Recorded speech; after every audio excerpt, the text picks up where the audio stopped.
Okay. There we go. Connected. Boom. Ooh, sparkly. Dun, dun, dun, dun, dun, dun, where's post office? On the other fucking side of the goddamn city, that's where.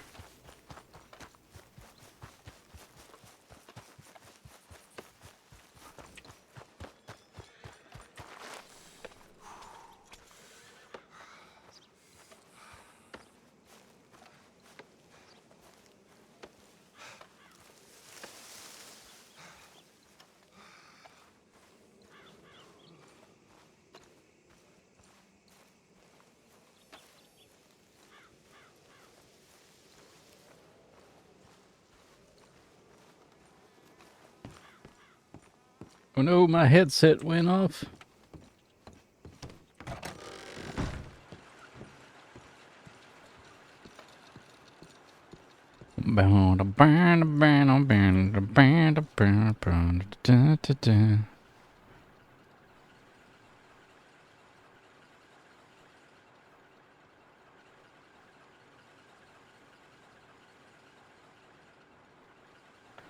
Hey man, how you doing? Holy shit.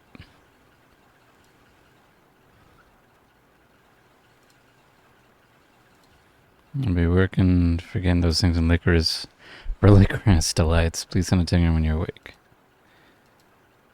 Wait, when was this? Is this today, the 8th? Yeah. 12:20. Oh, recently. We'll be in Guarma with everyone if you wake up. Guarma. I don't remember where you fucking go to Guarma.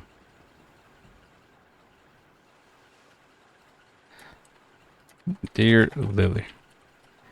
Remind me again. Do you go to Guarma through St. Denis? Ryder. Yes. How are you?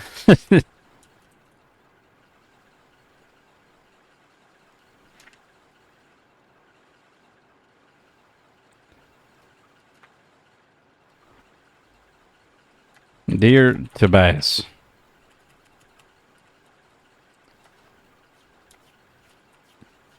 It's Ryder.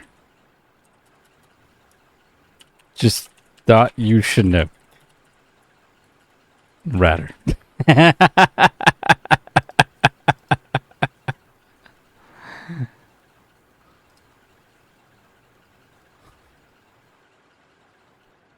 Let's see, Daisy. Dear Daisy. I just woke up and seems a lot of y'all headed to Guarma. Not sure if you are part of that. Oh, wait. Hold on. Let's not do that. There we go. Gotta get in the mood, you know? Yeah, I just kind of got home myself, man.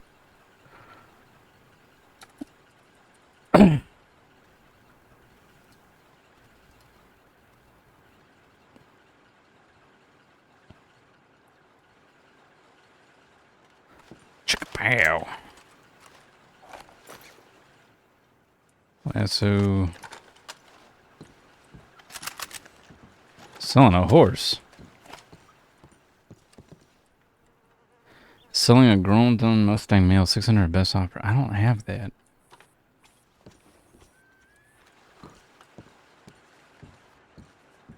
Oh, you know what? Let's see if that Ranger is there.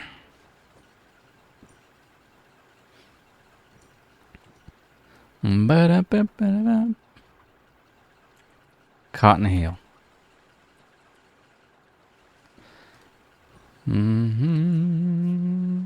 Great new telegram. Oh, goddammit. No, contact. Cotton Hill. I'll put Ranger for now.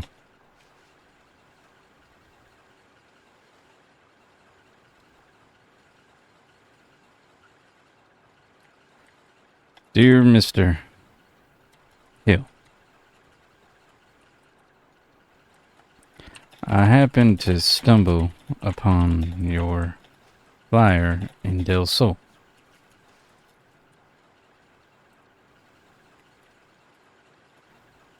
Not sure if you are still looking. Actually, now is that? Are still looking.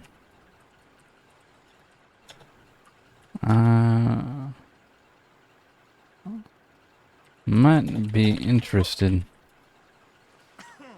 in having a discussion. I'll say, but I am interested in having a discussion. The ranger position. Send a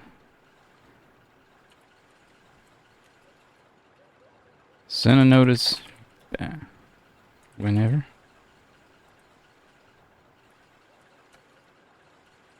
Ryder Havelock.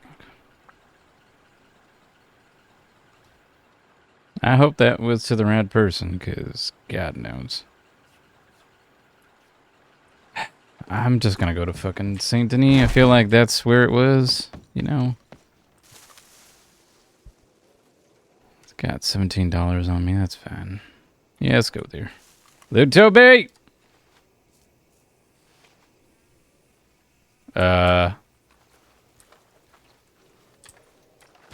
What? What do you mean there's an issue? Oh no. That's not good.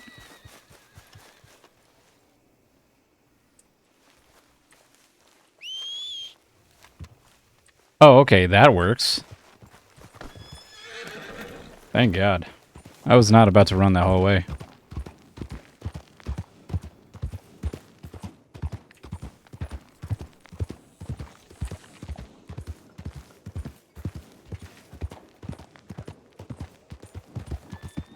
What the fuck?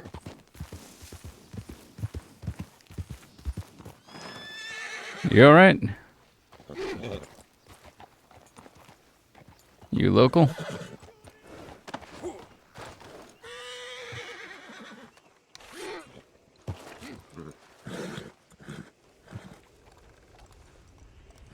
Oh, shit. Oh. You don't look too good. Here, I'll get you up. Oh. Hang in there, pal. I'll get you some medical attention.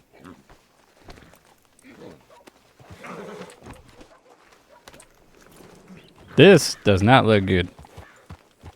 Oh, look, law enforcement. Excuse me. Excuse me, hi. I found this gentleman on the ground. There's blood pouring out of his eyes. That's him. This is him. Who's he? Yeah, that's Teo. Someone get him to the doctor's office. Grab him, Cole. Grab him. Come on, fella. Bring him down to the doctor's office. Come on, boys. Yeah. You all right, fella? Go with him, Remy.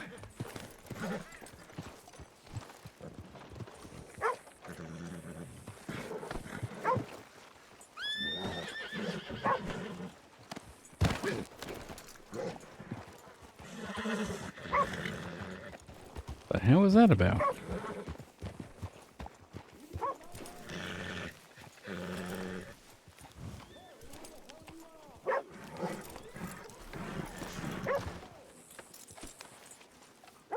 Well, now we gotta figure out what the hell this is.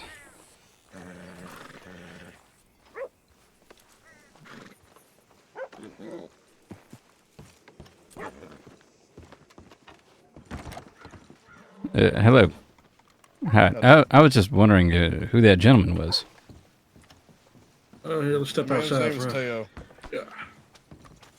Yeah. To be honest, I don't really know much, my friend. Is he in trouble or His something? name's Teo, that's it. He was taken here from the gunsmith by Lane Gang. Oh, okay. Yep. Well, I didn't Said see he was anybody bleeding from around his here. eyes. Yeah, just happened to go on my way to Saint Denis, and I saw him on the ground, and I just noticed there was blood pouring out of it. I didn't see anybody else. Anyway, A we telegram for a doctor. very good.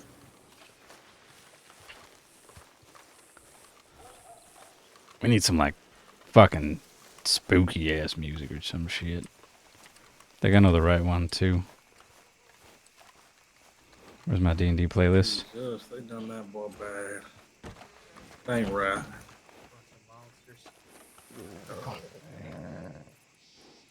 Spooky I music, don't know any spooky music. medical first aid. I'll try to help. Where is it? Where is it? Where is it? Where is it? There it is. There's not much that you can do for him unless you're gonna put a new eye in there.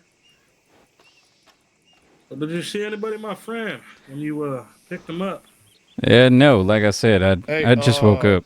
Hell, Where'd Wait, you Alea. find him at? Right there next to the Bastille, or the parlor.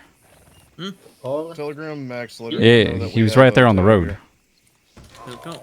Hold on, write that down. Somebody write that down. Right here on the road. You I got ain't that a code? notepad. You got that? Remy? I don't got a book. Oh I shit. don't got a book either. Shit. I'll just You remember. got a book, Phil? I got a journal on me, yeah. You got private information in there? Not really. Just, just a few notes here and there. You a doctor, my friend? Shit. Got it one in ain't there good, fucked Phil. up big time. It ain't good. Do we have a doctor here? Yes, sir, we have a doctor here. His right eye is missing. Oh, I gotta get your statement. So you said you found him here? Yes. I was on my way to Saint Denis, and I was almost passing the inn, Yeah, the he's parlor, still and I bleeding see him pretty curled up on the ground. And when I went to check up on him, there was blood pouring out of his eyes. Rolled up on the ground, and this was in St. Denis or right outside? No, right here. Right here in saw him Rhodes. over. The parlor Oh, house. outside of the got Rhodes parlor house. They left him there. Yeah, Shit. Okay. not And like how long ago was this? right when you saw me was not even a minute. And you saw him there laying there? Just laying there. I didn't see anybody else. They've been here. What a bunch of hooligans. They kidnap him? I'm not sure. What's going on? Body right outside of the Rhodes parlor house, just when he came into town, or when we came into town.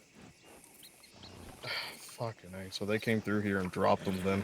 And that's when we saw them riding out then. They must have had him on the back there, Sheriff. God damn it. Okay.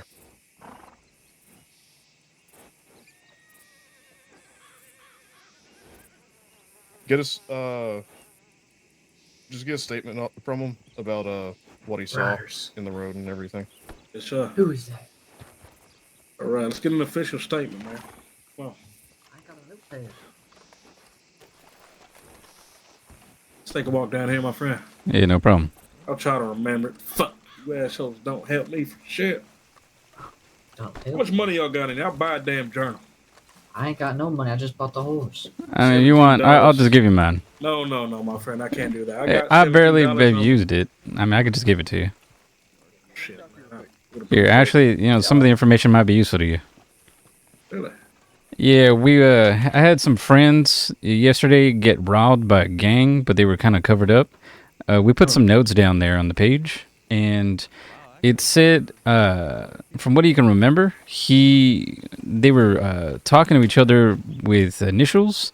They were bickering with each other on whether or not what to do with my friend, and they actually stole everything out of his pockets, like practically everything. And this is probably he believes it was the second time that it was the same people that robbed him. I see you got Cotton Hill's telegram in here. You looking to become a ranger, my friend? I actually was thinking I might just at least have a conversation with him. I hear you. Well, Yeah. shit, you're looking at 3 of the newest rangers, man. Oh, well, there you go. It's almost as Yeah, if it was I'll some tell you. fate. Yeah, he's a good man, I tell you. I should just send him a Yeah. telegram when I woke up, and then I was on my way to Saint Denis. Hell yeah, let me tell you, it might be slow out there, but shit. They say you can go roam around anywhere needs help, so, there's always stuff to be done. That's kind of why Always it folks who need caught my help. eye, because I just roamed around. I don't like Yeah, being tied yeah. down to one specific location. Exactly. It's good. Let me tell you. Well, I'm not gonna take it then, but I feel like an asshole. It's I'm gonna okay. go buy one. I do So- appreciate that. We'll go Let's get get it this. step by step. Okay. Everything wait I for had. the book? Oh, he said don't give you the step by step yet. Hold on. Oh, okay. That's all right. What are your Wait for names? the book. My name's Cole Redfeet. Cole Remy Redfeet. Okay. Jones. Remy Remy Jones and Cole Cole Redfeet. Redfeet. Okay. I got the journal. And this right here is Pox Bees. Yes, Is it sir. Pike Spears. Nice to meet you. Pox? Pike. Oh, Pock. Okay. Sorry. Like the weapon of war. All right. Just let me know when you're ready. Let me get that statement whenever you're ready. All right. So I woke up. I'm gonna say less than 10 minutes What's your ago. name, first of all? Oh, Ryder Havelock. Ryder. Ryder. Last name. Havelock. Havelock. Oh, yes, sir. I'm ready.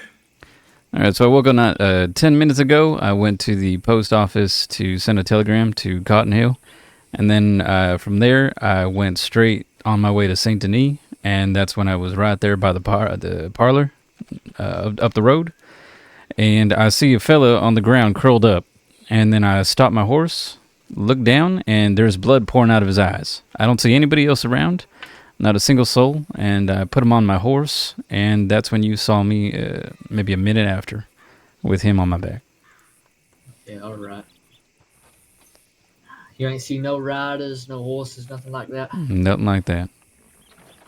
Shit. Not good, man. They did that boy wrong. You said your name was Ryder? Ryder, yeah. Ryder. They did him wrong, Ryder. What'd they do? So I know people. Nobody whatsoever. By the time I They was took out. his eye, Ryder. Just one or both? Because it looked like he was bleeding from both. No, just the one. Oh, maybe it was just I don't know spilling if through I'm the even other. allowed to. I don't even know if I'm allowed to give you this information. Oh. I don't. I'm gonna go check the telegrams. But just keep it between us. Your secret's safe with me. Yeah, to be honest with you, Ryder, we're fucking brand new. We're living this shit by day. Our nutsack is up against the bar. We're doing this shit on the fire. Yeah, I heard there's a little bit of need for law enforcement around these parts. That's the fucking way I like it, Ryder. Let me tell you. No assholes on Mike Johnson telling me what to do. We just ride free, do what's right by people. You know what I'm saying? Yeah. Exactly. But we try to do it, within our confines. And we're learning on the way. That's kind of actually how I prefer it. I always say learn by doing. That's right. That's how we doing it. Ryder, if you ever do choose to go down there and talk to Cotton Hill, I'd be glad to see you down there by our side. I would much appreciate it. Do you know when he's awake usually? Way earlier. Way Around early? 2 Oh. p.m. PST. Yeah. Same. Hey, trust me. It was hard as hell for us to find him. We around real late.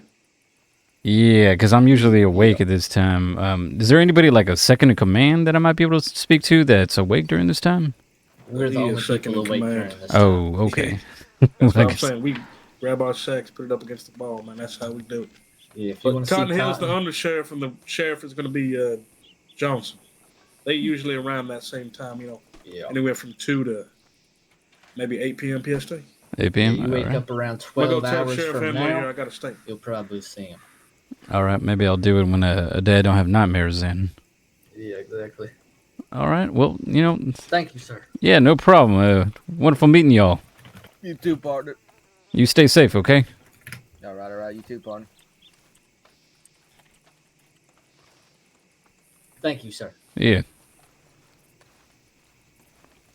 I'm gonna say it's no coincidence that I met these guys. That's fucking wild. I was like, I was on the fence on Ryder being Ranger, but going through meeting the Rangers like this, it's a sign, man. It's a fucking sign. You have? Okay. Did you get his name and telegram? Oh, yes. Let me get your telegram, Ryder. Oh, yeah. I got his name. Yeah, let me write that down.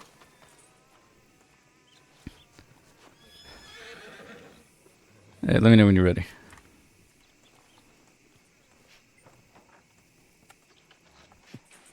I'm ready. X N is in Nancy. D is in Delta. 93318. I appreciate you, Ryder. Yeah, no problem. Making me look good in front of this damn sheriff here. I'll tell you what, if I see any strange individuals on my way to St. Denis, I'll be sure to give you a holler. Yes, sir. You stay safe out there. They out there Ye- looking and prowling. Yeah, you too.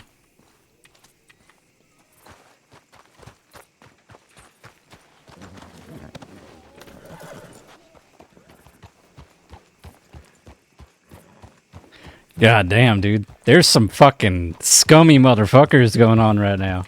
Like, holy shit. Oh, I didn't want to do that. Woo! RP is juicy tonight. I almost didn't fucking come on. I'm glad I did.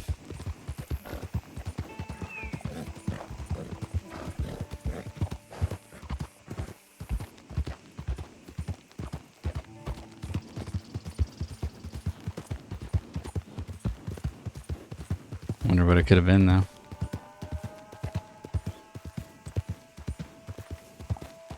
A man curled up on the ground.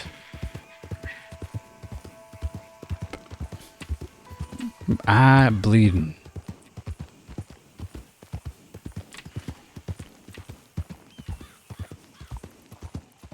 Damn. I'm just gonna not trust anybody here.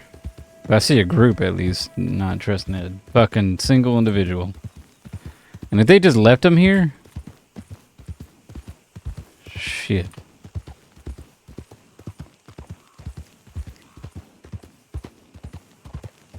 They gotta be in St. Denis. They gotta. I might as well get a gator, you know. Ow. No fucking way he's alive. Holy shit.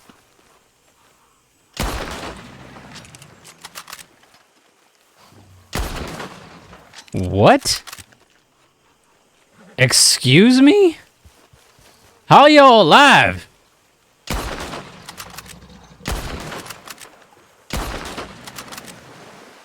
Okay, no fucking way. There's no fucking way. They've been blessed by you? That's wild. No, you missed it, Frisk. Already, the moment I wake up, fucking not drama, but like, this guy's on the ground with his eye fucking bleeding, and I guess his eye got poked out by a gang that they left him there. So I'm like, holy shit. And then I meet the Rangers.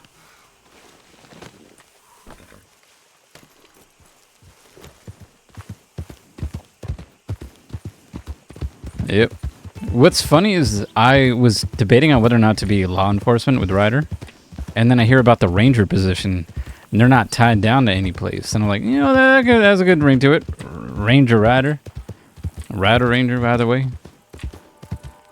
And then I meet the guys who are the Rangers, and there's not really that many. There's 3 right now, up this late. So I'm like, I could do that. I could do that. To be honest, they didn't look like they were the smartest group. Except for one guy. They kind of look like the Three Stooges, to be honest. It was legit the Three Stooges.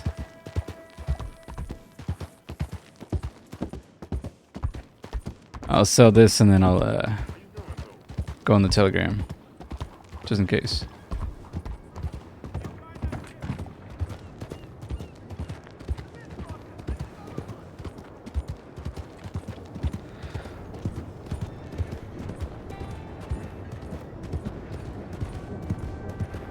Yeah, $17 on me. Okay.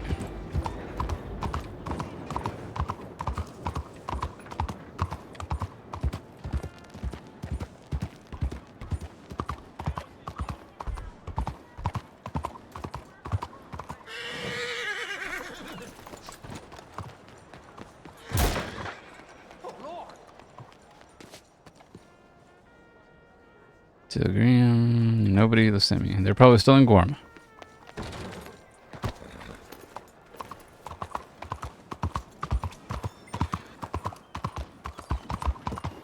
It's so hard to see if anybody is local or not sometimes.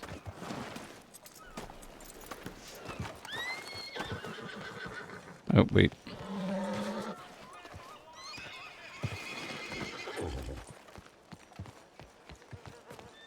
Cure, please. Cure, please. Oh no, am I scuffed? Am I actually scuffed? No complaints coming from me. I think I am scuffed. God damn it. Alright, guys. Well, this sucks. We're gonna take a quick little nap in here.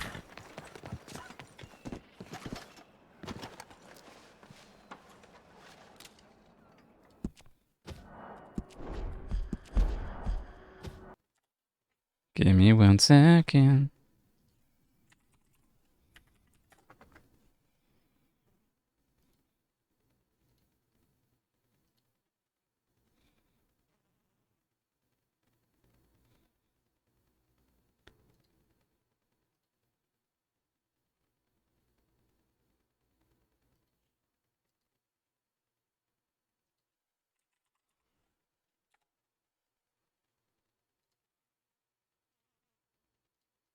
I'm not.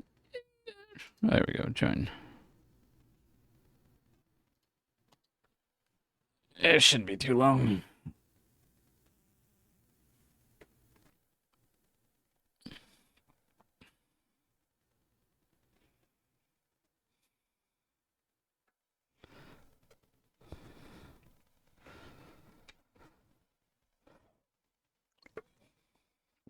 It's gonna suck if...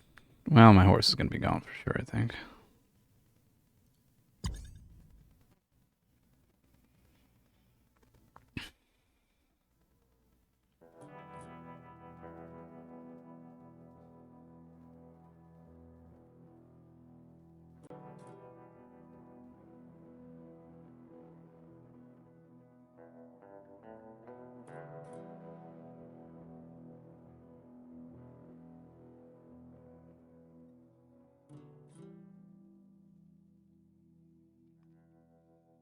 You know when things just like fall into place?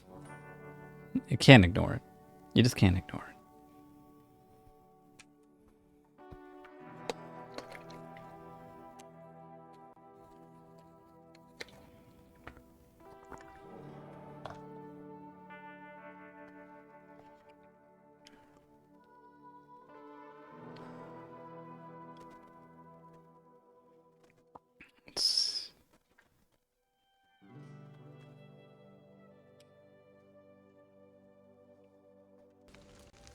Alright, let's see. Where I last logged in.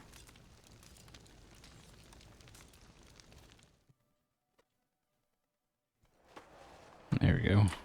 Let's hope to God Toby's still there. Damn it.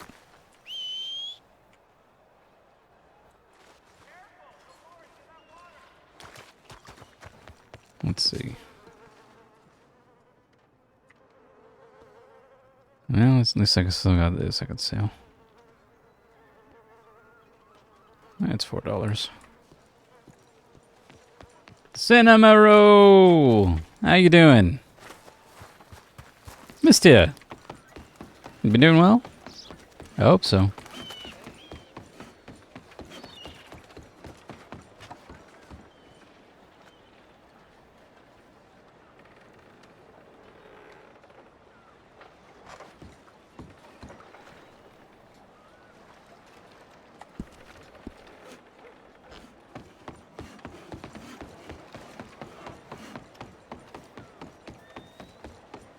Hold up, what? Oh, ads. Okay.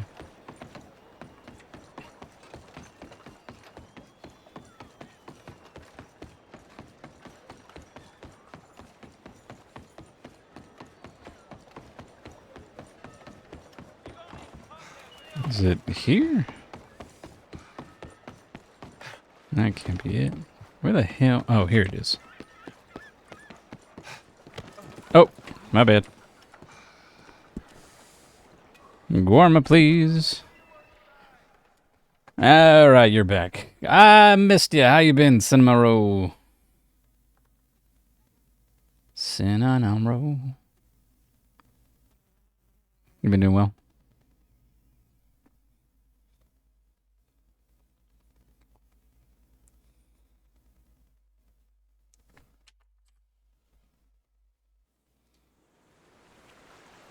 Fuck.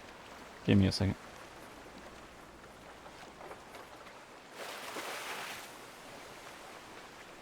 I didn't mean to start that.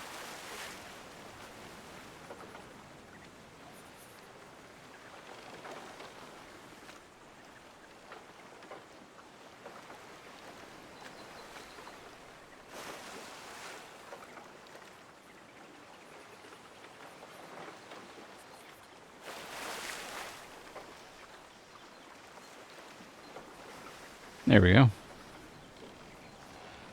No? What? No what? You haven't been doing well? What's wrong? My God, I forgot how beautiful this fucking place is. Holy shit.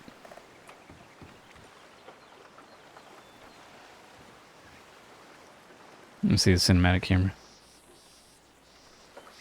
Give me a good angle, please.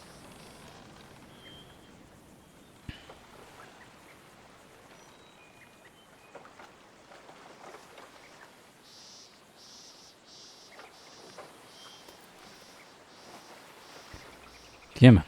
Come on. No, let's save that one. This is what I get for trying to get a good angle. Oh shit, now that's not bad.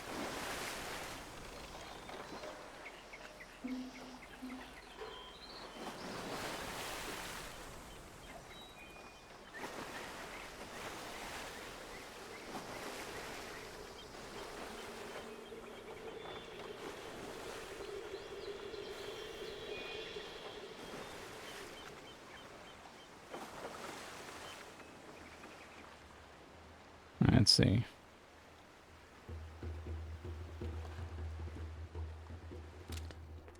Ah, no. Oh, wait. Oh, I can change it like this. I didn't know that. I thought I had to wait every time.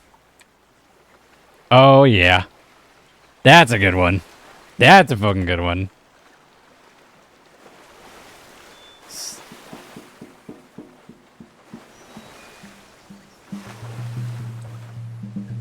Let's see, is there one that I can get? Like an actual... Yeah, it's probably not gonna be. That's fine.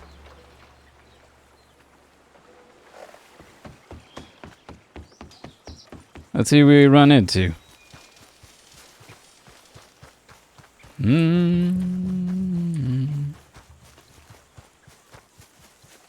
Little Toby. Where is he? What the fuck?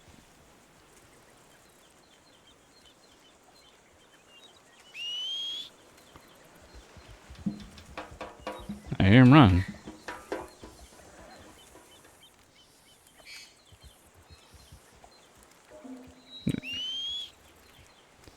Come on, little Toby.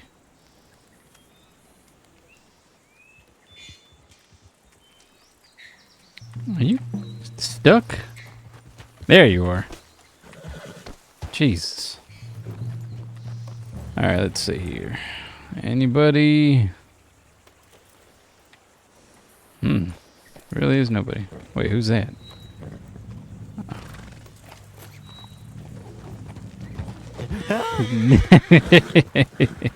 What was that for? Oh, I have stuff to tell you. Hop on. I'm winded. Do I look a mess to you? You're always a mess, but I still love you. Okay, well, whatever we do, we cannot go towards the castle. What do you mean? We can't go over to the castle right now. Why not? Because there's, I think there's, Like a group of bandits. I think they're having a meeting over there, so we should stay clear of that area. Oh, are you serious? Very Maybe that's dangerous. what's going on. What do you mean? All right, I woke up and I was in Rhodes, right? And I fucking hold on. Thank you, $7 bits. I do appreciate it. So I see this man on the ground, and there's blood pouring out of his eye. Oh. And I the pick hell? him up, and I'm going to the sheriff's office, and I just see a bunch of them, and they're like, "That's him. That's the guy we're looking for." And I guess he was held up by a gang, and Oh. they must have poked his eye out. And you know who else I met? Oh. Who? The Rangers. Oh, that's funny. So I'm like, I was just thinking about this, and lo and behold, I see the Rangers, and they asked if I can have my journal, or if they can have my journal, because they didn't have one. I was like, yeah, sure, whatever. What do you got in and that journal? I didn't have anything except the notes from the suspect of Hunter on what happened with him, Oh. and Cotton Hill's telegram. And he took Oh. notice of that. He's like, you trying to be a Ranger? I'm like, yeah, I was thinking about it. And he actually took a liking to me. Oh, that's great. They were kind of acting like Three Stooges, to be honest, but Oh. yeah. Who's that? Where? Straight ahead. See, on the bridge. Leonard? Leonard? Yeah, is that Leonard?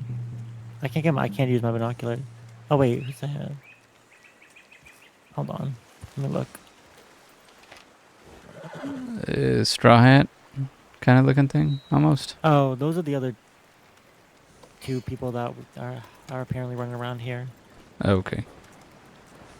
So the so they might be the ones they were talking about. I think I saw them going from the castle towards where you get the Straight over there? That clowns. castle? Yeah, that castle. Okay. So we should definitely avoid That the area, okay. over there unless we see them approaching. Then we should just avoid them at all costs. So do you want to go One's left? wearing a white shirt, one's very short, and another man and another. Well, I guess they're fine actually. We don't have to avoid them. Yeah, well, this is interesting. But we should definitely avoid the man with the beard and the white shirt and the pants, and the small one with the long black braid. That's probably wearing a corset. Fuck. What? Well, if they get this journal I have on me, it says Ranger on there. I'm sure it'll be fine. I should let them know then next time. Who? Those Hey, you don't have to let Rangers. anybody know. You don't have to let anybody know it's fine. Well, not They now. they could be, not dangerous. Yeah, they could. Or, they could be exactly who we're looking for. Well, the Rangers anyway. I mean, they weren't even wearing masks. Well, yeah, they probably don't expect law enforcement to be here in Gorma. True. But if you see Minxie who's running around with Corvus, don't worry, they're fine. Oh, yeah, Corvus is law enforcement, isn't he? No, he's a lawyer. Levi Levi is law. Does Levi know? You know what? What you just told me. Yes. That's not very convincing, Toby. What do you mean? What What do you mean what I mean? He knows, surely. Surely? That's not Surely. confident. I'm not a very confident person. You're very confident when you tie me up. Yes, well, experience does that to a person. Ah, okay. I have no idea where I'm going, to be honest. You're one of the room. Well, actually, no. You're one of the falls at this rate. The what? There's a fall over there. See it? A waterfall. That's where you can do the gold panning. Well, I haven't seen. Oh, This look at goes that. up to the top of the fall, actually. This is where I killed all those parrots.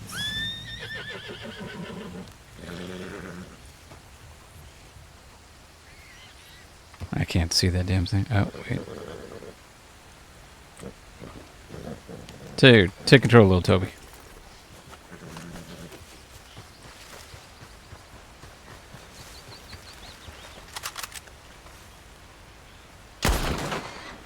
Oh my god. I would hit a fucking plant for some reason.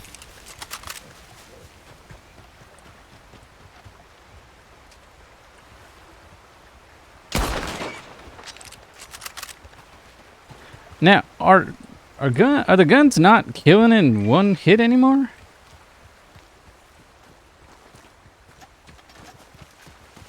Toby? You have to shoot in the head though. I did with the gators earlier and they weren't going down. It took 3 shots to the head. That shouldn't be happening. Oh, well, Did here have you a go. varmint rifle out? No, I don't have a varmint rifle. I don't remember if they lack the boar pelt or not. What is it that they don't lack? I don't know, I'm just getting the meat at least.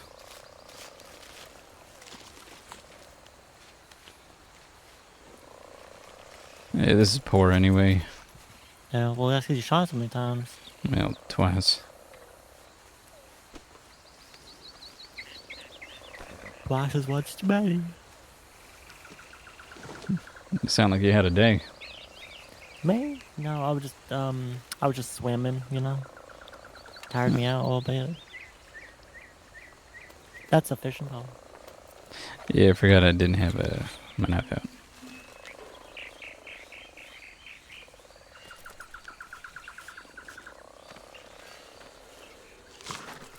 How much longer are you going to be awake for? I'm not sure. Because I am waking up pretty early tomorrow. Daisy and Hunter didn't make I it see down. someone. What? Where?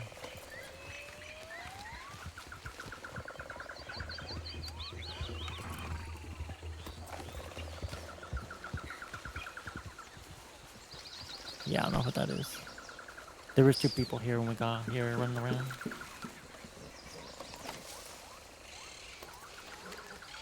I thought you might have seen the dangerous ones. They're not the dangerous ones. They got black masks on. Okay, yeah, that is a fair point. But they weren't with the ones that I was saying to avoid. True, but we should avoid anyway. Let's go up.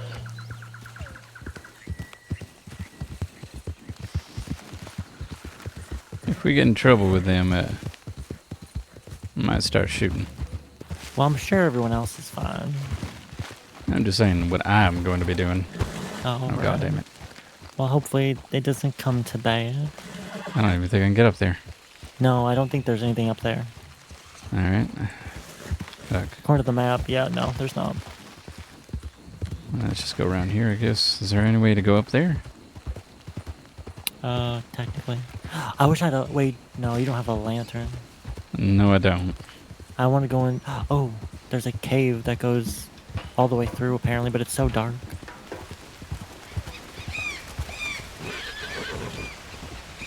Couldn't do it on the horse, though, for obvious reasons. Like down below there's a cave? No, it's over on that side. It's over here on the side. You have to, like, hug the ledge over here.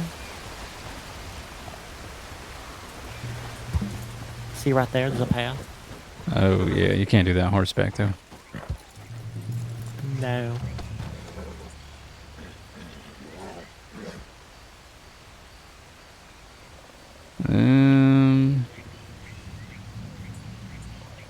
Where the hell?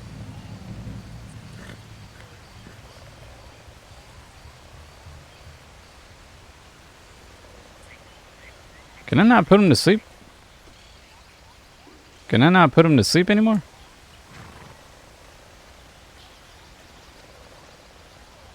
Yeah, fuck it, wallow. Oh. You'll be fine.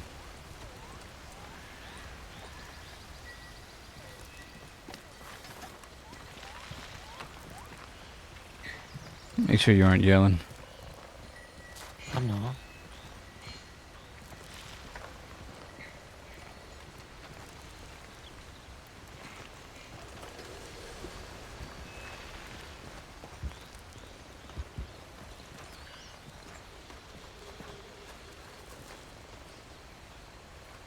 So apparently, according to Daisy, you can just walk all the way through. Oh, really? Yeah. I can't see anything though. I Am can I kind of moving? see some. Yeah, go left a little. Actually, just follow me. What? You can see the web behind me, right? Yes, I can. All right, just Oh, see, follow now me. I see the ground.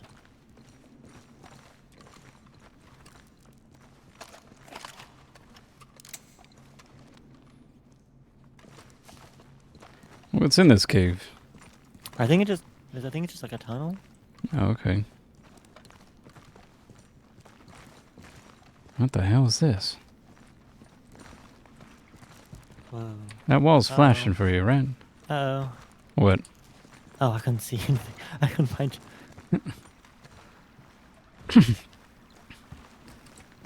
What's down there? I have no idea, but it can't be good. You think if I fall, it's over for me? Oh, you know, it kind of looks like death, so let's not. Keep moving. Hmm. Don't get any ideas. Now that's a place if you fall down, no one will ever find you. That is true. Oh, shit, there's some bars here. Oh. Light. This is a jail cell of some sort.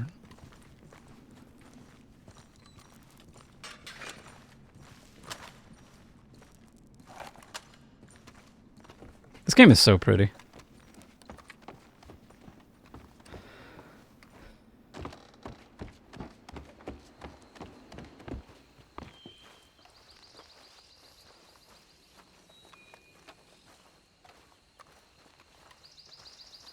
What do you Interesting. know?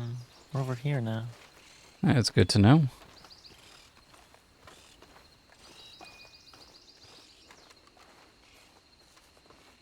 So anything else happen? Haven't really been awake too long. Am I still wet? Oh, I guess I was from the cave. Maybe. How long have you guys been here? Maybe like, oh gosh. Well, when did Lily telegram you? Actually, wait, About when did you 40? telegram me? Because Fuck. at the moment I... Oh. I the want to say moment it's I been got- almost an hour. Okay, well, the moment I got on this dock here on the island, I got a telegram, and I was like, you're kidding me. And then Lily was like, I told Lily, I was like, I just got a telegram, and she said, I think it's Ryder. And I was like, I hope so, because she said she telegrammed you and that you knew to come here because we were here. Yeah, I got that message. So I was like, okay, so I don't have to worry about going back and checking my telegram right now. You know where they're at? Who? The rest of them? No.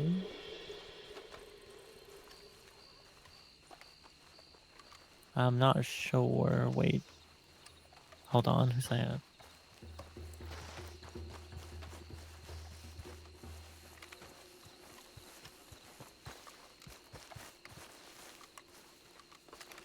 I saw people. Where? Over there, by that blue house, I thought.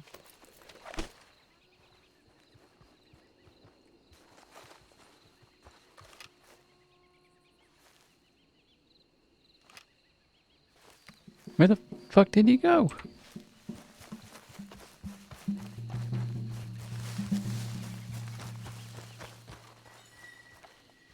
Oh, I'm gonna regret this decision. There he is.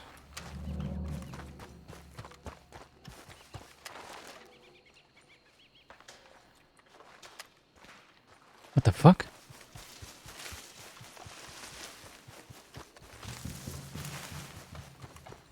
You hear that?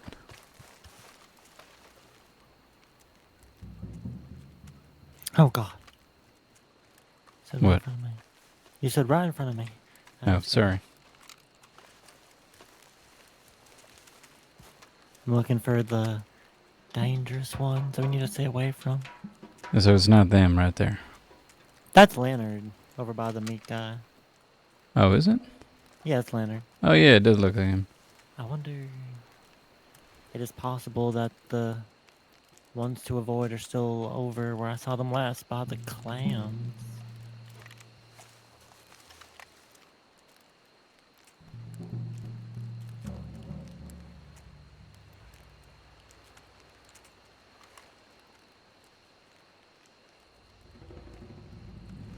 I don't see anybody else. Yeah, I don't see anything either. So you can't call your horse because you left it on top of a waterfall. Yeah, I did.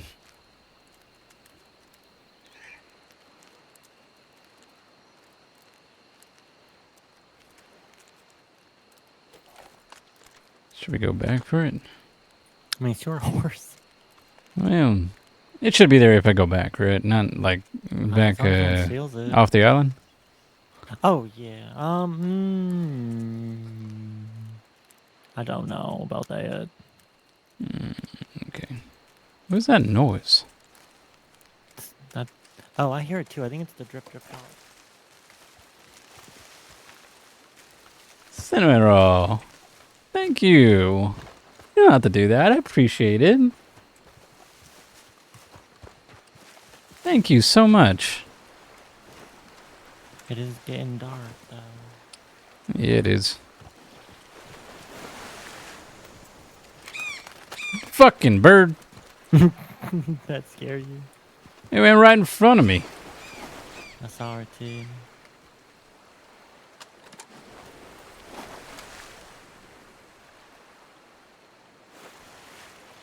Grave dangers lurk around these here parts. You know, if they catch us looking through our binoculars from over here, then we might be a target. I'm sure it's fun. What the? What? What was that? Wait a minute. Wait a minute. Wait a minute. That looks Oh, like those are that's locals. Mixie. Oh, I see the one we have to avoid. They're over there. Where? They're right there. Running around the blue house. You see them? Around the blue house? Yeah, right there. Oh, next to that The horse. chicken coop. Yeah, those are the bad ones. You have to avoid them. Come on, let's go. That looks like Levi. That's Levi and Talking Lily. about- No, wait, those ones you have to avoid. We have to go. What? Those are the ones I told you about. We have to avoid them. They're outlaws or something. I don't know what you're talking about. Those are the bad ones I told you about. Why do I feel like I'm being... What? Where are you going? You're grinning. What are you talking about? You're fucking kidding me is what you are. No, we Yeah, need to you- avoid them. This is about Levi and Lily, isn't it? I don't know what you're talking about. We gotta go. We gotta go this way. We gotta go back to your horse. Come on. I can't... Okay. Come on. Jesus. It's dangerous over there. We can't go over there. Uh-huh. I think... Alright, thank you so I don't much know why you just again. can't trust me ever. Good night. Stay safe. Sweet dreams.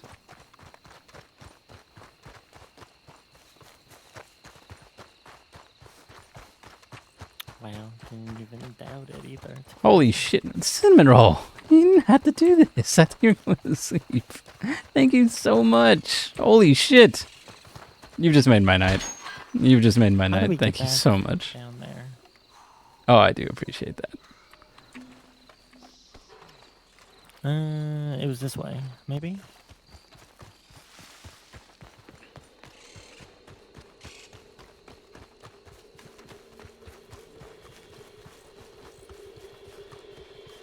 God, I don't think I've ever had people do that many bits before. I could be wrong, but, you know, at least today, I'm going to say. So thank you so much. Shit. Why are you saying shit? I see nothing for a minute. Yeah, we could probably yell here. It's true.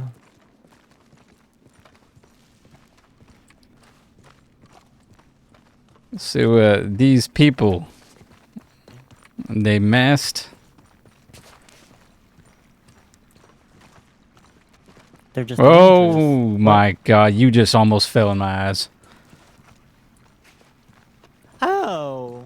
I am on the edge of the world. How about we don't do that? I didn't mean to. Gave me a fucking heart attack. I would never put myself in such perils like that on purpose, whatever anybody says. On purpose is correct. Anyone that says otherwise is a liar.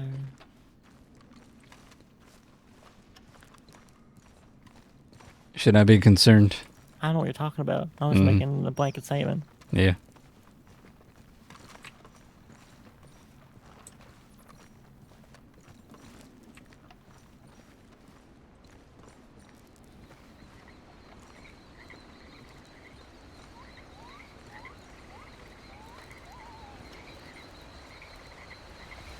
Watch your step. Woo!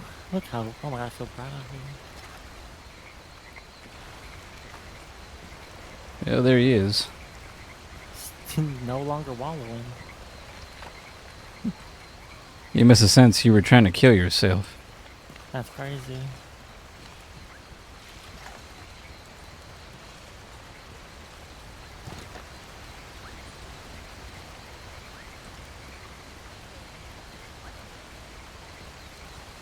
You know, this makes sense if you were talking about Lily and Levi. Why would that make sense? I was saying we should tell the Rangers, and you're like, no, we don't need to do that. Well, because, you know, maybe they're really just out here for a secret meeting, and they're not doing any crime. Uh-huh. And what would you think this meeting would be about? Not crime. Maybe it's about the Not wedding that's going to be here tomorrow. Mm-hmm. Is that a boar? That is a boar. Either way, they should still be avoided. Once again, there's nothing up there. Oh, there's a boar. Well, Listen, I basically came here using $10 to get bamboozled by you. using $10 to what? To get bamboozled by you. I'm not bamboozling nobody. I feel like how about we talk to these people? I don't think that's necessary. I think it is. I don't think so. You know, I think. Why would we do that? That would be You know, sometimes dangerous to our things health. aren't as what they appear, you know? You don't say. Yeah. I don't know what you mean. Are you saying that I have a bad judgment about people? Not bad judgment, but I feel like there could be some miscommunication. Misunderstanding, There's no even. miscommunication if I've never communicated with them, Mm-hmm. potentially. Potentially. Potentially. Potentially. That's what I said. I just really want it to sink in, you know? What to sink? What to sink in? Where could these bandits be? Oh, look, they're gone. Already, they saw you, thought you were the law, and they took off. Oh, look at Oh, that. look, Coco. That's just Coco, I think. Maybe they'll know where they are. Why would they want to? We don't need to know where they are. Yeah, maybe. Wait, who? Sir? Oh. I don't know who that is. See, look, there's no one here. Hey, hello. Hello. How's it going? It is gone. It's gone. Wait, is that Q? Who's Sorry. this? What? Ryder. You sound familiar. Wait, are you Q? Yeah. Yeah. We met. In Blackwater with Coco. Oh, I'm Toby, aka October. Toby. Okay. Yep. I remember. I did now, not know that Toby. was you Damn. running around. Oh, yeah. It is me. I remember you now. Yeah. Yep. How's it going? Going well. How are you guys doing? And just enjoying a nice night on the beach. Coco's somewhere around here. I don't know. Yeah, where I she is. came here with her. Oh. I haven't seen her since we got here, though. I keep missing her. I don't know where she's been Yeah. running off to. Nah, she was in the tunnels a little bit ago. Nah, I don't know where she's at now. No, we just came out of tunnels as well. This is my friend Ryder Havelock. Oh, How you nice doing? To meet you, Ryder. I'm That's Q. me. And I'll let my brother introduce himself. Oh, howdy. My name's Rain, like the weather. Rain? Like the weather. Nice. I Is like it that spelled name. like rain like the weather, or is it spelled a different way, but sounds like rain like the weather? Yes, R-A-I-N. Nice. Very cool. Very cool. Pleasure to meet you both. Yeah. Of course, yeah. Likewise. Y'all get any hunting in? No. Well, someone I is. was definitely hunting on a wild goose chase, I'll tell you that. He's dramatic. Mm-hmm. I would Yeah. never send him on a wild goose chase. Never say never. That's what they say. I always have to keep my wits when it comes to this one. All right. That's crazy. Oh, I'm sensing some trust issues. I know, right? For good He reason. doesn't trust me. What is Toby trying to do to you? He's trying to tell me there's some bandits going about, and when he said he spotted them, I just see our friends. Yeah, I don't. That's crazy to me. I don't know what you're talking about. That man in the white is definitely dangerous, and we should stay away from him. You happen to see a man with a white shirt with a little lady? Yeah. They were actually walking up and down the shore, headed the direction I'm facing. But that was like maybe 10 minutes ago. They're probably somewhere else now. Yeah, they're probably looked they're like probably they might have off been the on a date, though. island. They're probably long gone. There's no use looking for them. That's what Yeah, I think. I bet. personally. I They bet. were on a date. Yeah, from what Coco was saying, is the white shirt was. I mean, it looked like they were getting along, but white shirt had a little thing for the little miss. So. Oh yeah, he definitely does. It's very obvious. Oh, yeah, following her around like a little lost puppy dog. Yeah, that Yep. much is apparent. Yeah, see, Icky, you don't want to go near them. They both are good for each other. Is that so? Yeah, why? Probably. Oh no, I don't know. I was sensing a little. What's the word? Enthusiastic. I don't know if that's a word. Huh? Like joking? No, I don't know. Oh Sarcasm? Is no, that the word? Sarcasm, no sarcasm there. You know, I genuinely for mean it. him. Oh, okay. Yeah, Ryder, you mean that? I do. If you say so. Okay. Well, I guess the Walmart's gonna have another wedding probably soon. Yeah, is that wedding tomorrow happening here? Do you guys know that? I didn't even know there's a wedding going on. There's a wedding going Someone's on. getting married tomorrow, and Coco was going to it, and she said she had to be something like beach appropriate formal. And then I saw there's like all kinds of setup over at the castle, like for a wedding. So I'm guessing the wedding's happening here somewhere. Well, That's the second wedding that I heard of that I've not been invited to. Yeah, there was one on Valentine today as well. I don't know who got married That though. was I believe that was Miss Annie. Yeah, Miss Yeah, Annie and McGuire. Mr. Elliott. Some nice. livestock agent. Yeah. Oh yeah, I do know who that is actually. Well, you know what they say. Sometimes you just got to crash a wedding. You know. Yeah. You don't have to be disrespectful, but you know, just crash it a little bit. Oh, someone's hunting over there. Yeah, Oh. that might be them. Oh, who's that? Oh, I think we should leave. Oh, look, I think they're that way down the beach, Ryder. We should go that way. We should go that way. Yep. We should go. We should go right now. I'm going as fast as I can. We should go right now. Why you like this? Purpose, I'll let you lead the way, sir. Oh, hey, Coco. There. Hi.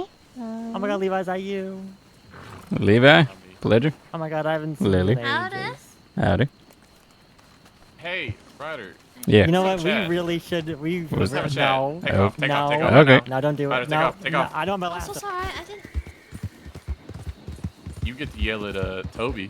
Yeah, he just threw me on a wild goose chase for the last 20 so minutes. If you want to wait here for a second, you see that big old castle over there? Yeah. So Toby found a nice little spot to jump off the fucking back of it into the water Are you serious? and almost drowned.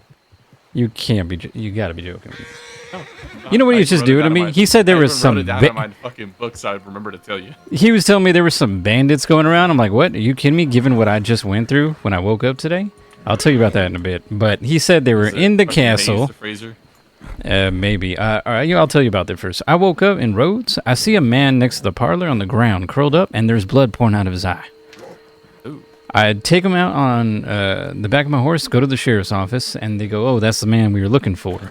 And they took out his whole. I think it was his left eye, and they think it was a. They didn't say the gang's name, but they were pretty sure that the people they were chasing, that's what they did with that man. And I met the Rangers here too for this storm, and they were a nice fella. They knew I was kind of maybe interested in talking to Cotton Hill.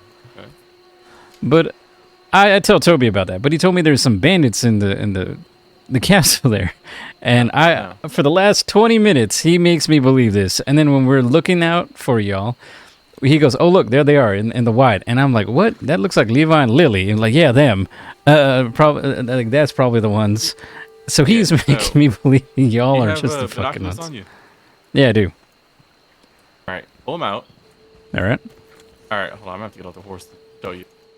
But if you look at the bottom left of the castle, you'll see like a little tower there, right? Okay. He jumped off of that into the water. He hurt himself and almost drowned because he forgot he had to, he had to have stamina to swim. No wonder he's acting so suspicious. Yep. So why don't we go back over and you have a little chat with him? Because he was also sitting on the very top of the fucking castle too, at the edge of it. Yeah, he knows what's coming. He's running. Go get him.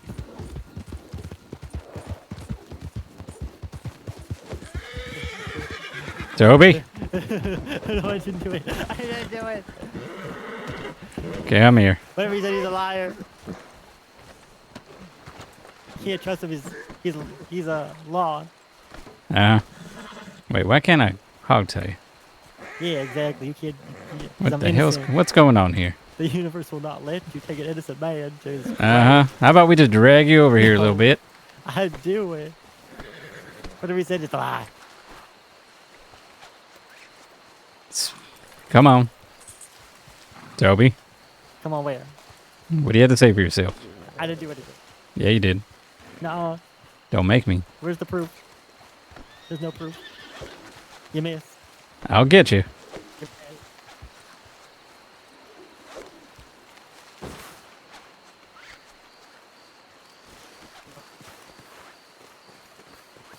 Why can't I hog tie?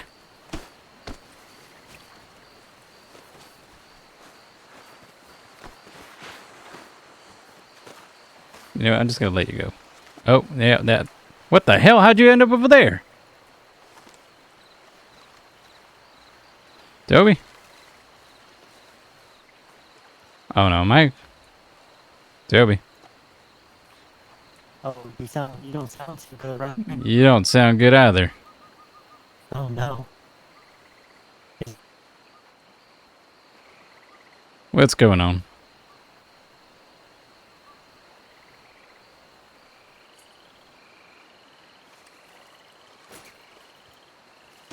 Are you okay? What the hell? There we go. That works. Oh my god.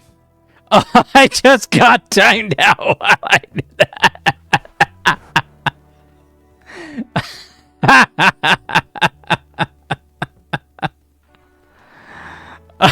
That just did not happen, dude.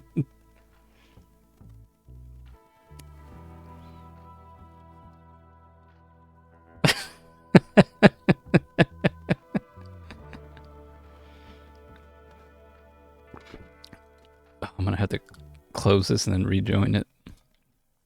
Oh my god, that's wild. That's so fucking wild. Where's that one song?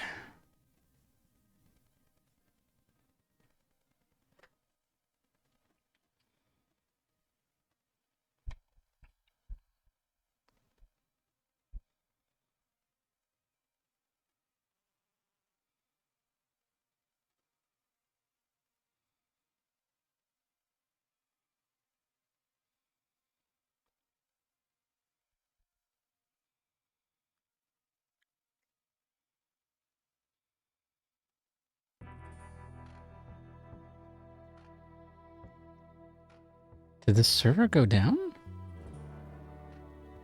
I'm gonna laugh if the server went down.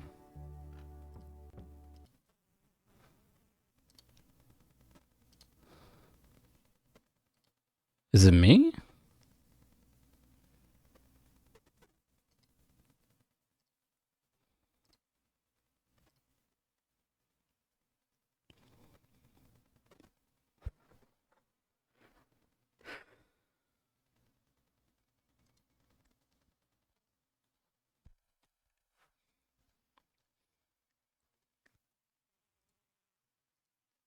Okay, join. That's so wild that that happened. I want to give a shout out again to Synonym Row for the bits. We appreciate that. We appreciate their love and support, as well as everybody else watching. Let's see, connect. Please connect.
Let's see.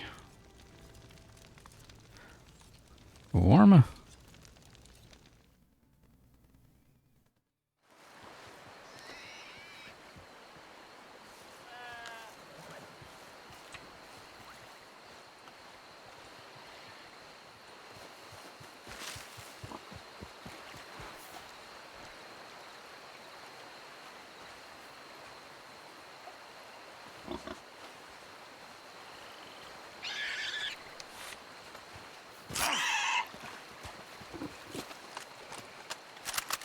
Yeah, I won't do that.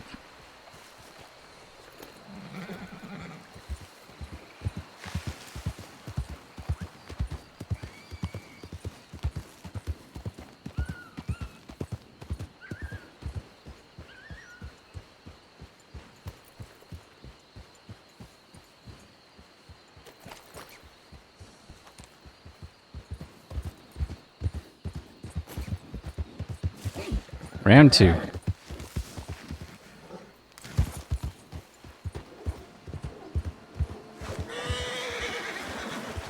There will be.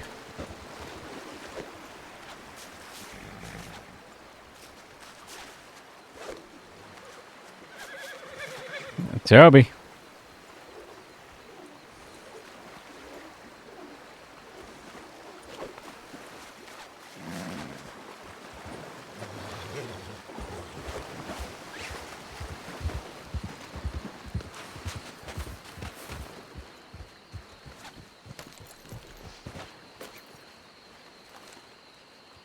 Can you hear me, Toby? Toby!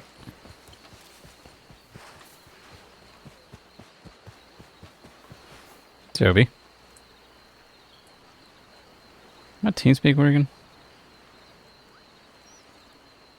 Toby? Oh my god. Oh my god. This place is cursed.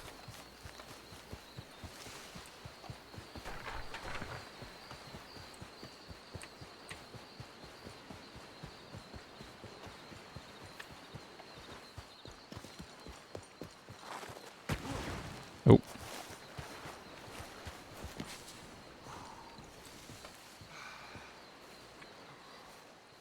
Where the hell did he go?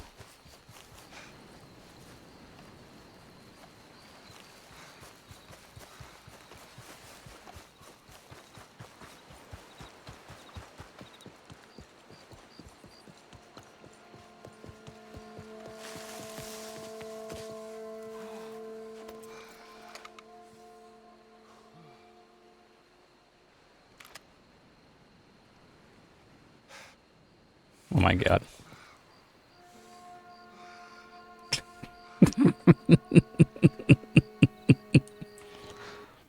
Are you kidding me? Are you fucking kidding me, dude? What is going on?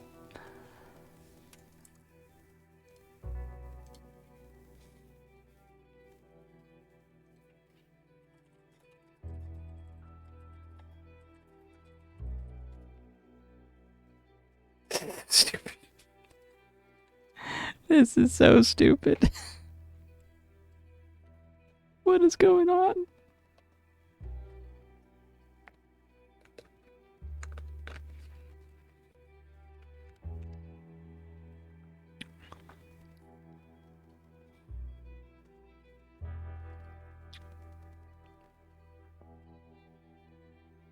Thank you for the follow, money.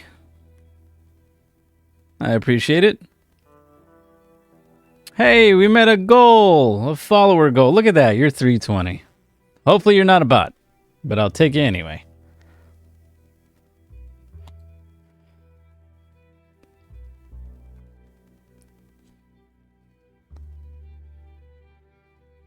Well, that makes you even better. Oh my god, this...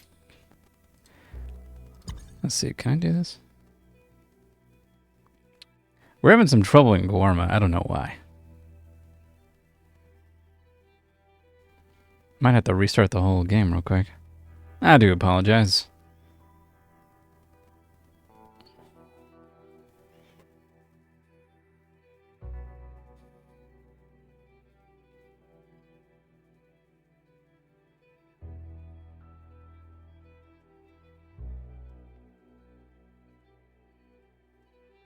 Yeah, I think we might have to do that. Let me close this whole thing down. Reconnect. How you doing tonight, Money?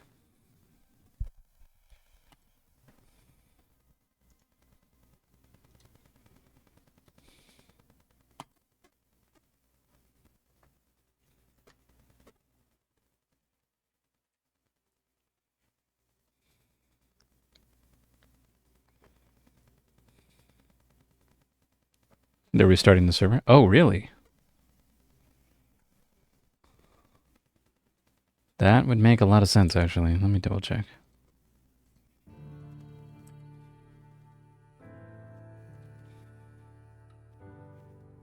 Let's see, general.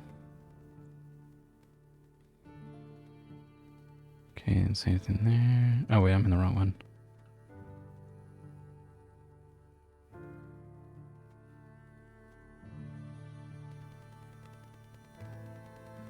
Yeah, it looks like everybody is having problems here.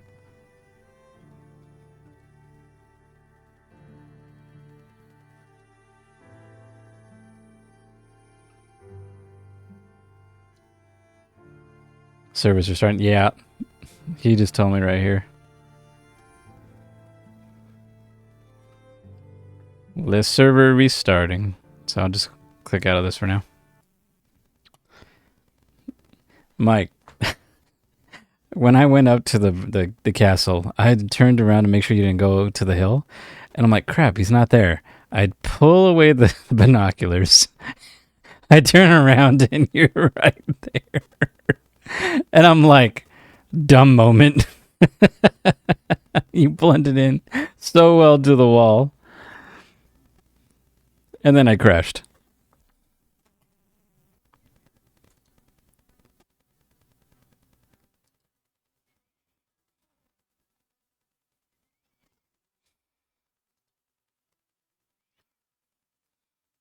Can't even get it back into the queue right now.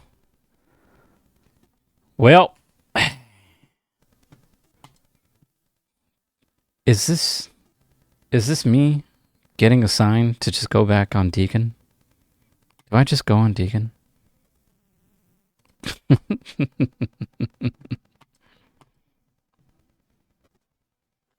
I'm kidding. Not now. That wouldn't make any sense.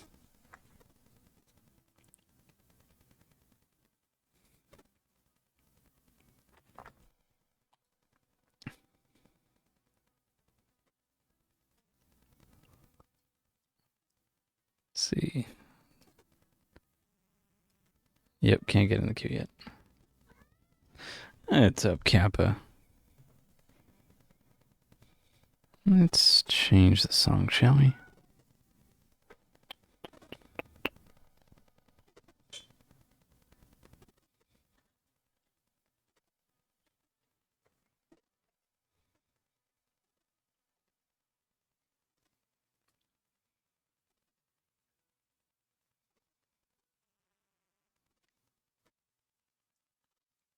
It hasn't been like...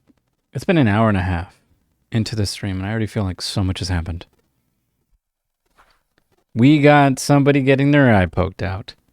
Blood all over the place. Ryder meeting the Rangers. Toby being a bitch.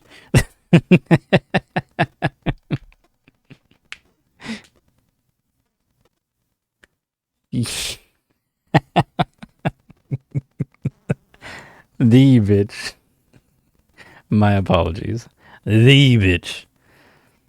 You really had Ryder going with that shit. I'm over here like, oh, it's all connecting. It's fate. Ryder's meant to be to see that these guys are over here and he can tell the Rangers where the hideout is. Nope. Bamboozled.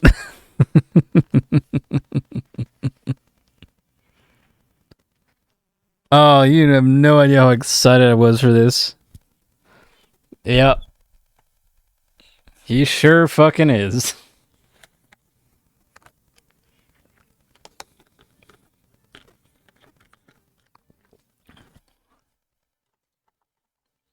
Server's still restarting. Man, it's taking forever.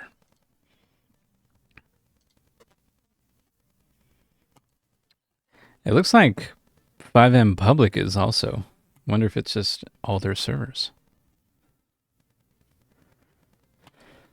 His own. Yeah, it all makes sense given what Levi told Ryder. It all makes sense.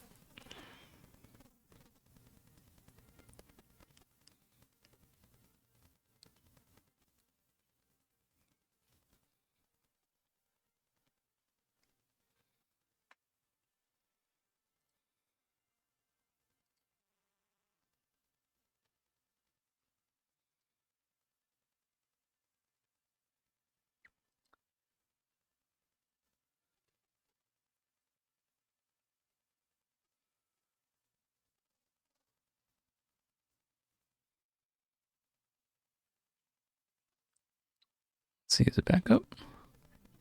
That's why as soon as Toby spotted Ryder, the dog, he booked it. I'm surprised he was looking out for him.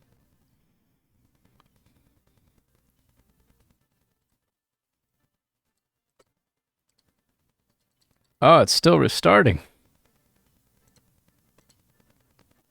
Let me check the Discord.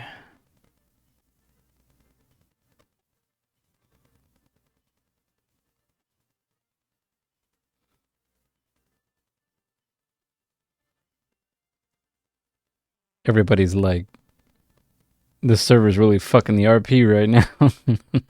Everybody's getting RP.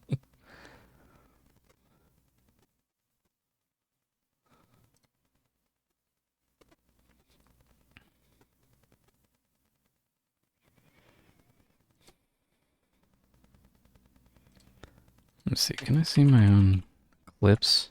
I wonder if I can see a clip right now of mine. Let's see, videos.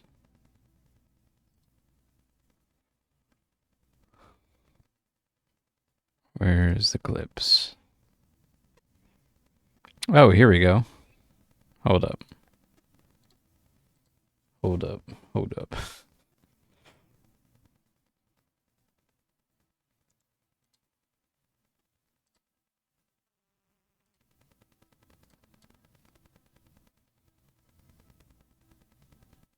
Give me a second. Turn that off. This off. Let's see. Boop. Oh, wow, that's not what I wanted. Full screen this.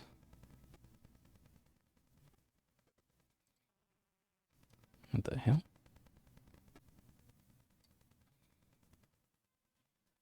Okay. Let's see.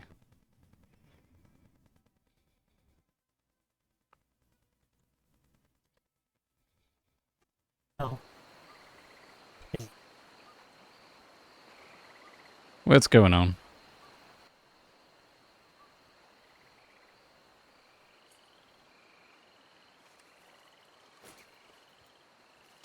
Are you okay? What the hell? There we go. That works. Oh my god.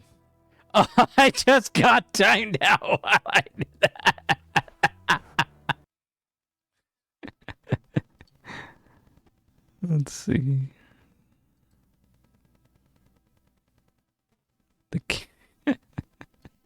Is this the same one? Appreciated. Thank you so much. It is getting dark, though. Yeah, it is. Maybe. Fucking bird. That scare you? It went right in front of me. That fucking bird, dude. Look at that.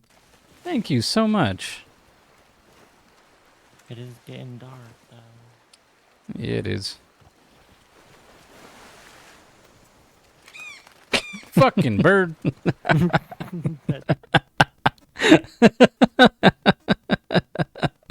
It just fucking goes right in front of me, dude.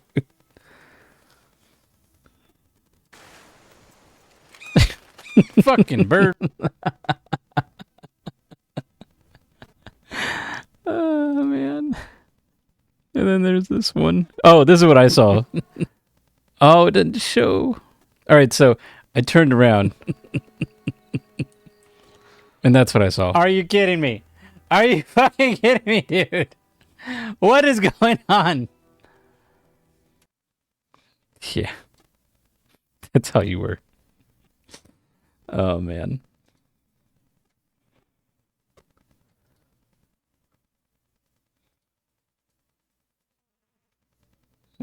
I was down at the beach? Oh, okay. No.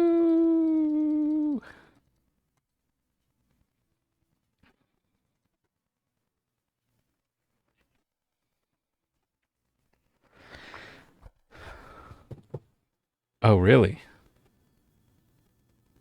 Welp.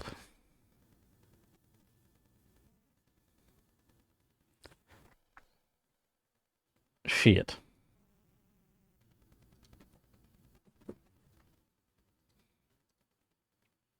Did they say when?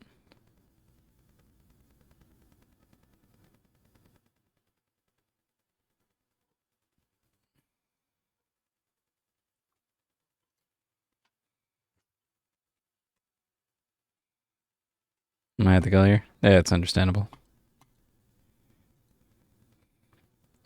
The witchcraft took Toby up into the castle. He's now going to be a princess, waiting for his prince to come get him. It's like Shrek.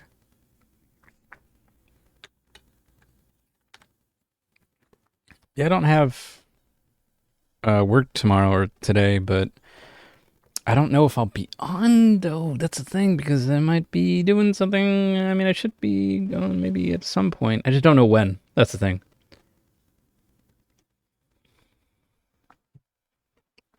The bridge of bridges today? What do you mean? Like a big bridge?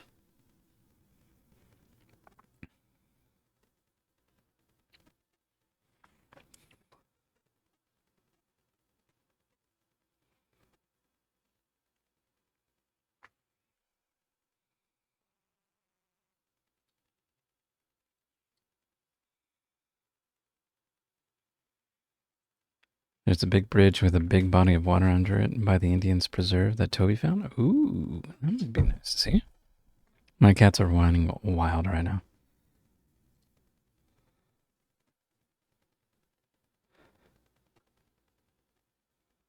What does it mean? Is that Toby's new home? Is he going to start asking people questions that try to pass? Are you going to be the troll underneath the bridge? Oh, hell no.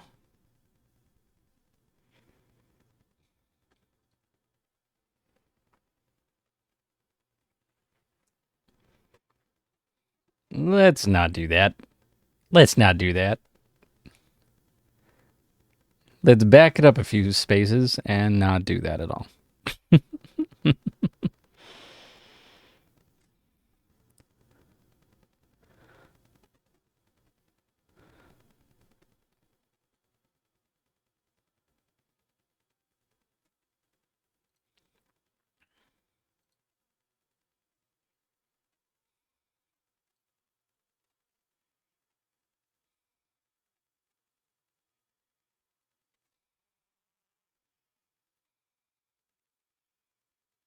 Some people are like, what's going on? I don't know what. And they're like, ask in character. And somebody's saying, ask people in character how? Side-eyeing.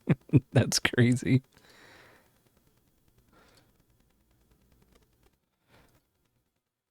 Oh yeah, all of them are restarting. Figures, right when things were getting good.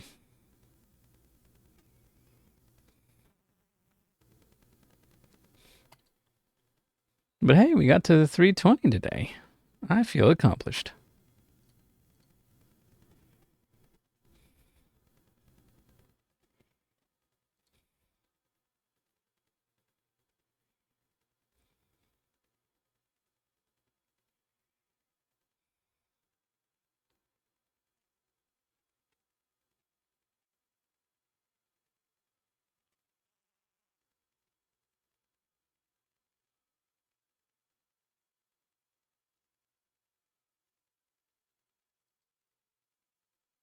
Let's not do that.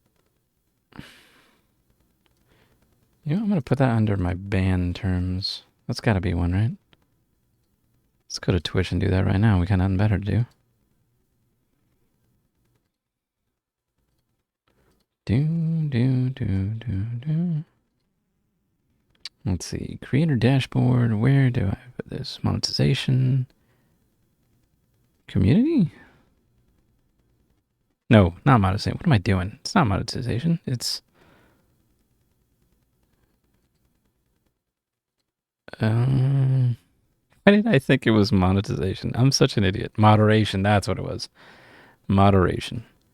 Block terms and phrases. We are going to block this one. Add.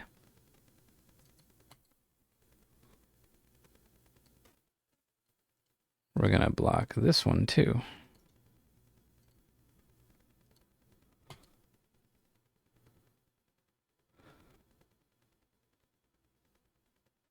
They're always trying to do this shit.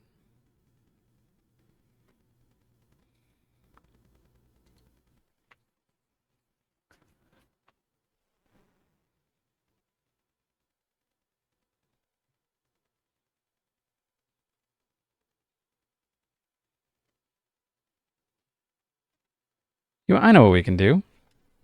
Let's do a creepypasta narration right now. Yeah, I haven't done that in a while. Let's do that.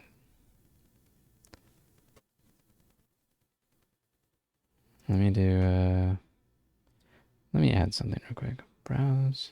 No. Video. Where is it? Creepypasta. That'll be looped. That. Go ahead and browse our Twitch videos.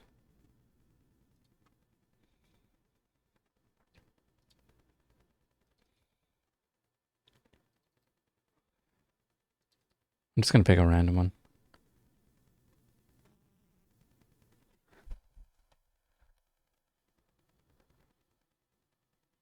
I need a good background, though. We need the good background. Now, if I can find it.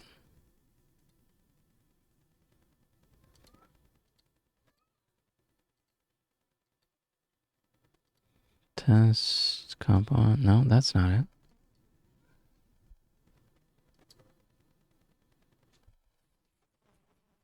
Yeah. Have a nice sleep. Love you. Where the hell is this thing I'm looking for? The stock footage? Yeah. Here we go. It's a time for a creepypasta. Until server comes back on.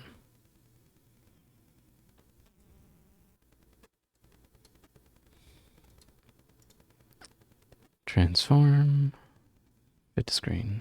Ooh. Ah. Creepy. There we are. Now we do this. My channel.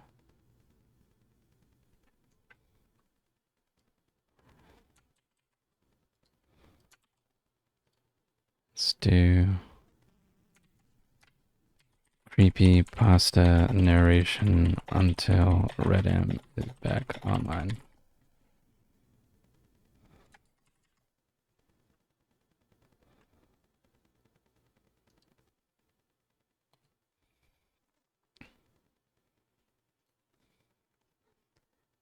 Let's do a random story. Doesn't matter. Well, actually, we should probably do a certain time. Or like how big it would be. Here we go, pasta of the month. Ooh, this is quite a bit. Okay, sure. Let's do that.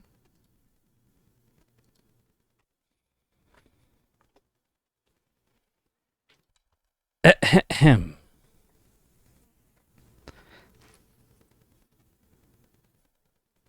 Colt was only 13 years old when he rode as fast as he could away from the Benji and Caleb, the most menacing boys in Troop 0172. It was the dead of night, and only the faint orange moonlight lit the narrow path for Colt's tiny canoe, which was starting to overflow. Benji and Caleb, whose kayak was much bigger and rowing skills were far superior, were gaining on him, shouting from less than 50 away. Ooh, this is saying some words I don't agree with. I'm just gonna not say some. Give up. This word.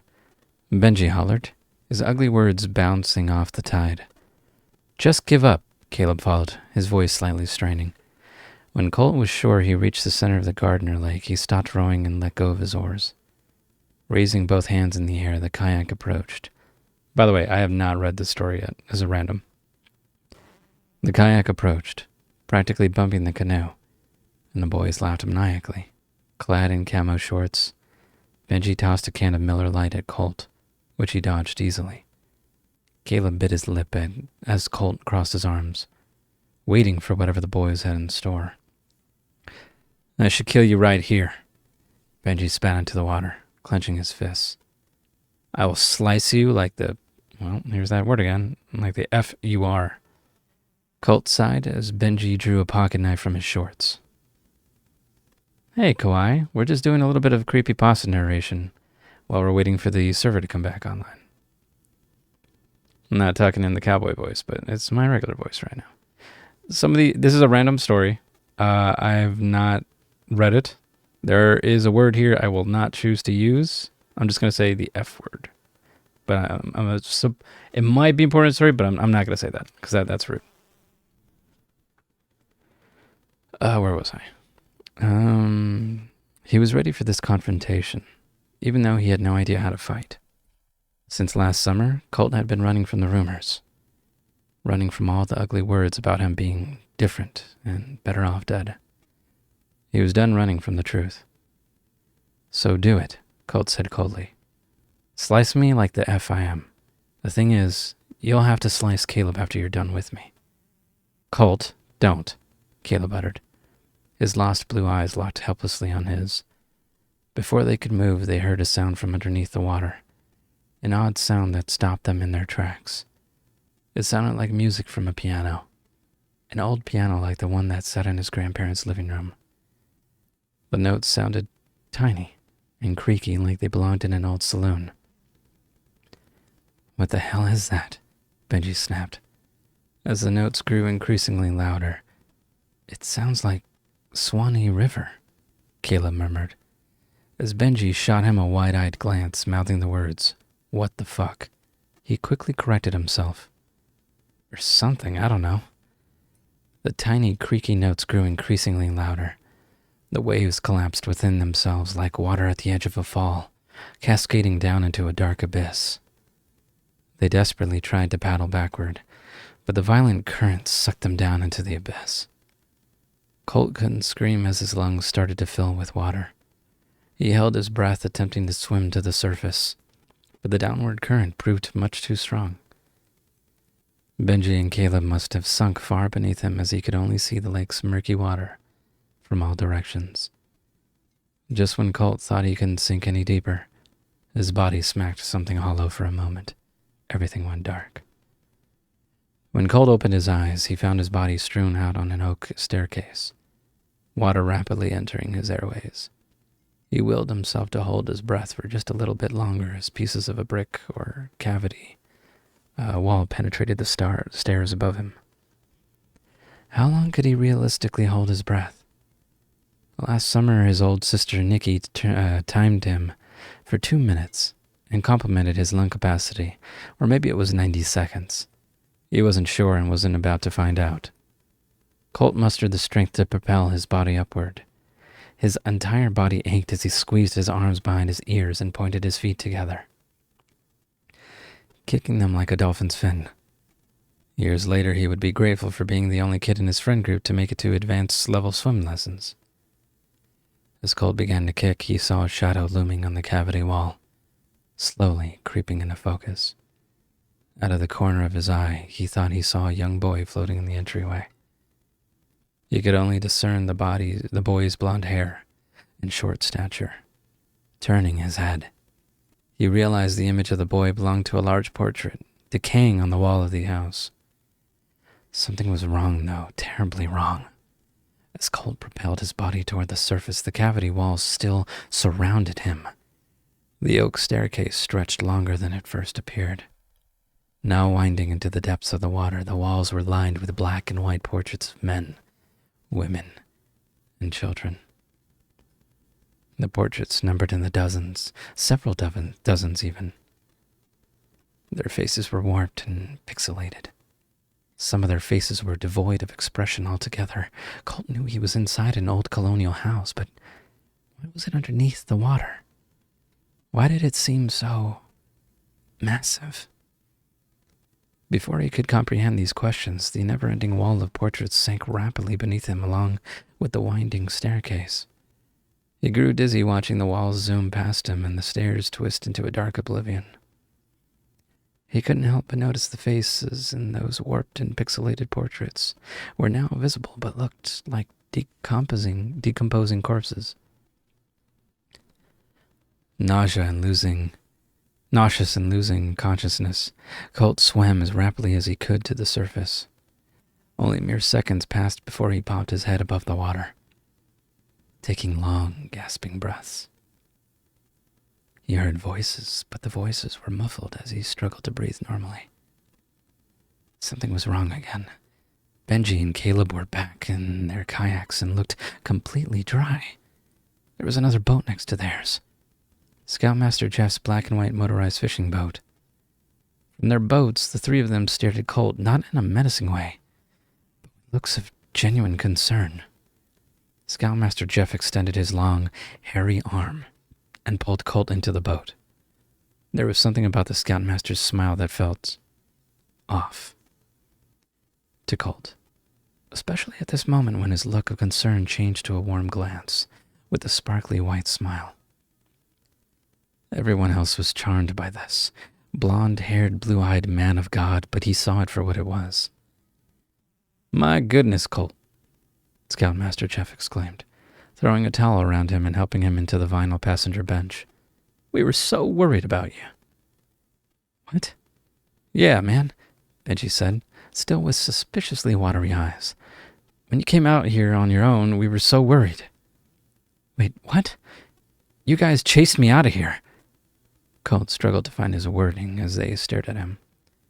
Caleb and Benji climbed from their boat to the Scoutmasters and put an arm around Colt's shoulder, forcing a seat next to him. "What the hell? Don't touch me." "That's no way to talk to friends." Scoutmaster Jeff shook his head and sighed.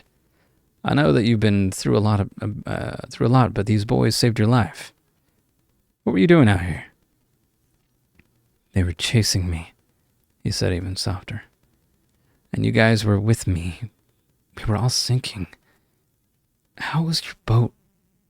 How are you still Whoa, Caleb said, throwing his hands up. "The only reason it looked like we were chasing you is because you took off in the middle of the night." "Yeah, dude," Benji chimed in. "By the time we got here, you dove into the water." "It's a good thing they came back and told me," the Scoutmaster said, placing a third unwanted hand on him. "You were out here for a long time. We split up to search for you. What were you looking for?" "What the actual fuck?" Colt mumbled. "You guys were drowning with me and then we were gone. I was in this whole house and..." The threesome stared at him with deep puzzlement. Colt wanted to shout or throw punches at them, but something held him back. He knew it wouldn't be any good. Scoutmaster Jeff laughed heartily. "Okay, I think I know why you came out here. Benji, Caleb, I'm not sure if you know this legend, but Colt can tell you about the sinking house." "The what?" "Don't be modest now, Colt. You're a real history buff like me. See, boys, sometime in the late 1800s, a family tried to push their house across the lake when it froze over during the winter. It sounds crazy, but they thought they could do it and had the townspeople help push the house on skis. It was a monumental task, of course, so the family in town took a day's break. The next day, the house started sinking." "What?" Colt said again in an absolute bewilderment. I guess that makes sense now. I mean, I saw the staircase and portraits, and Colt's words faded into another hearty laugh from the Scoutmaster. You have an active imagination. The house sank over 100 years ago, even when I was a boy. Divers had taken most of the valuables from the house. You wouldn't have seen any portraits. What? But I did, and I heard piano music. This time, all three of them laughed heartily. Scoutmaster Jeff patted his back once more, which caused Colt to squirm. Looks like someone's bought this particular legend hook, line, and sinker. Let me check the servers, guys. Well, it does not look like RedM's still available. Yep, still nothing. Let's continue with the story.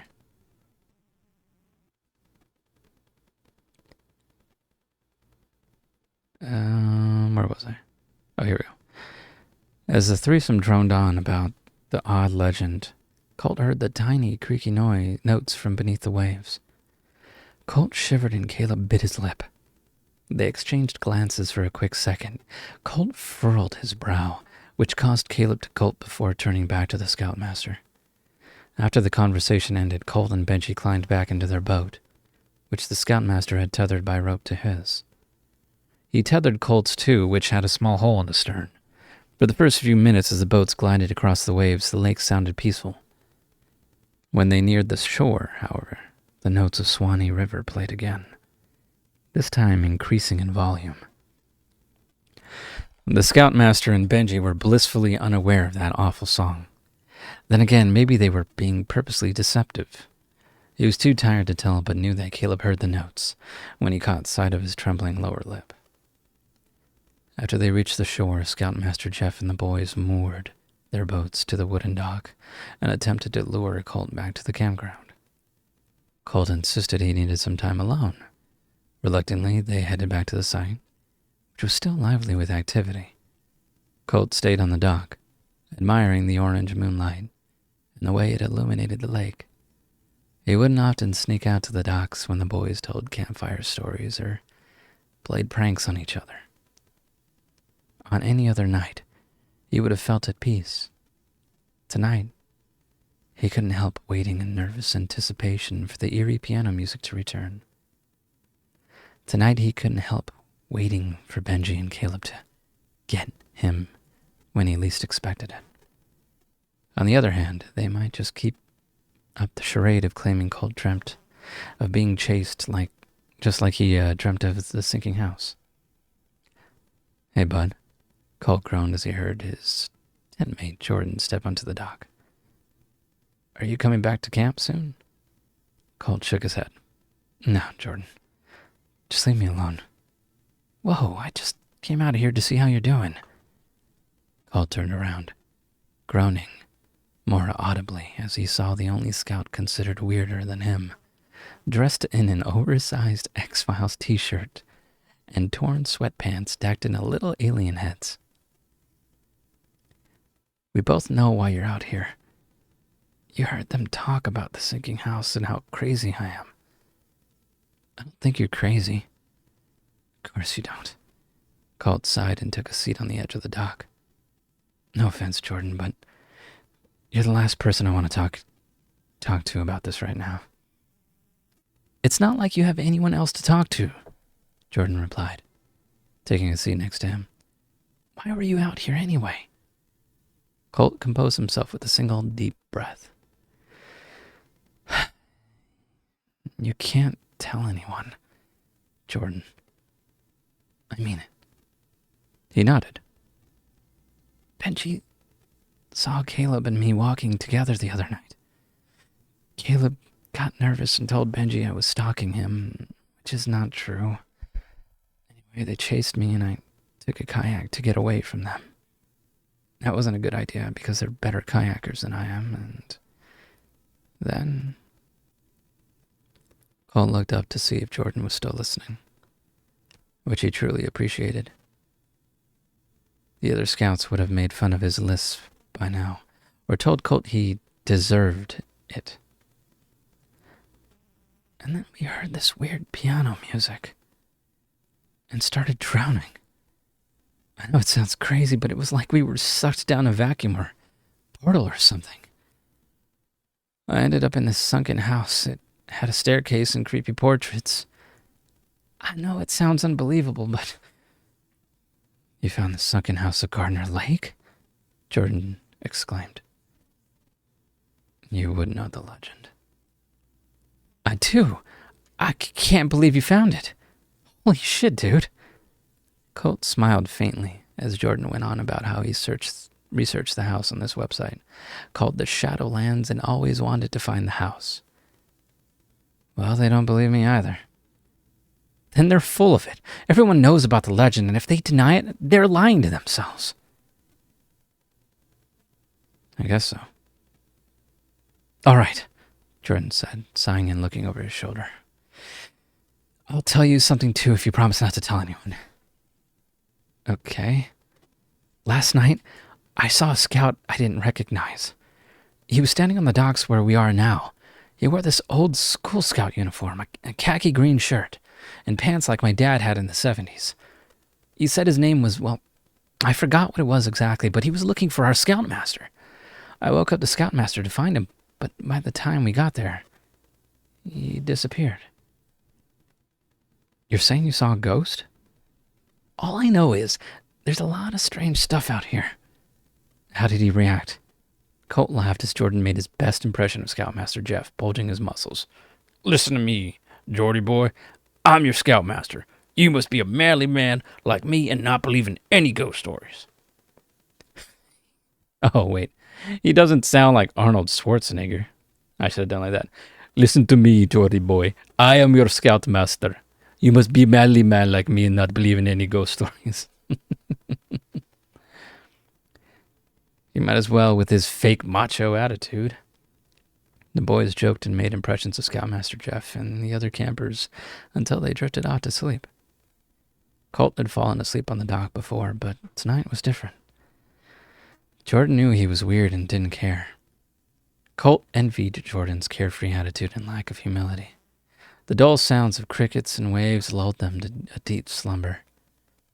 A few hours before sunrise, Colt heard the tiny, creaky notes from beneath the waves again.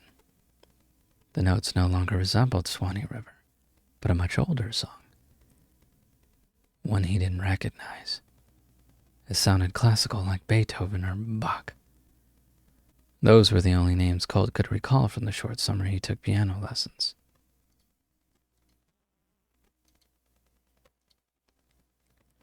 Jordan, wake up. Colt nudged him a few times until he gasped. Jesus, dude. What is it? Do you hear that? Do you hear that? Jordan stretched his arms and then all of a sudden sprang to his feet. Holy shit, dude. Where's that piano music coming from? You can hear it? Of course I can. Hey, Scoutmaster Jeff's boat is gone. With each passing note, the boys paced back and forth on the dock, wondering what to do. Colt checked the time. 3 a.m. Why would the Scoutmaster take his boat out this early? Where were the notes coming from, and why were they so loud and unnerving? He had only a moment to contemplate these questions before his thoughts were interrupted by muffled screams. Who the hell is that? Who's out? Colt clasped Jordan's mouth as the muffled screams continued. The screams conjoined with the tiny creaking notes, paralyzed them in fear. Jordan gestured for Colt to jump into the kayak. Unwittingly, Colt followed. As they paddled deeper into the lake, they could no longer make out the screams or notes. Only the faint sound of the tide and a gust of wind remained. Oh my God. Colt could barely believe his eyes as he saw Scoutmaster Jeff's black and white motorized fishing boat several yards away from them. Though the boat was eclipsed by darkness, he could make out the silhouette of Scoutmaster Jeff and another small figure. Is that who Colt nodded slowly before they could say anything more. The boat sped off into the distance. Colt and Jordan were stunned. For the rest of their stay at Gardner Lake, the boys barely spoke to each other. But as the months passed, Colt knew something about Scoutmaster Jeff was off. And something awful happened in the middle of Gardner Lake. And it wasn't the piano or house. When he tried to convince Jordan that they should tell someone, he insisted that all the boys were accounted for, and that they had no proof. The boy who needed no proof to believe in aliens, Bigfoot, and even the Chupacabra suddenly decided to be reasonable about this one moment in time. When the months turned into years, Colt stopped going to scouts while Jordan stayed. He wanted nothing more to do with Troop 0172. He didn't want to be friends with someone who only acted eccentric and outspoken when it suited his interests. Several years after Colt graduated from college, he could hardly believe that Sasha, one of his best friends, started dating Jordan. Sasha was an intelligent girl, working on her master's degree in biology. Jordan, unsurprisingly, dropped out of the Connecticut School of Broadcasting to become a professional YouTuber. Needless to say, his endeavors weren't successful. Colt and Jade, his other best friend, lived in a small house on the outskirts of Winstead. To his chagrin, Sasha and Jordan often stopped by the house together. Colt tried to make himself scarce when he was around. On one dreary December afternoon, he found this impossible to do. "Colt, come here," Jade called from the living room. He was napping late into the afternoon and awoke disoriented as she called a second time. "Colt, get up. We're going to be late." Jade, Sasha, and Jordan playfully snickered as he wandered into the room. He stared blankly at them for a few moments. Sasha and Jade in their long-sleeve satin dresses, and Jordan dressed head to toe in a toupee suit with a wool jacket.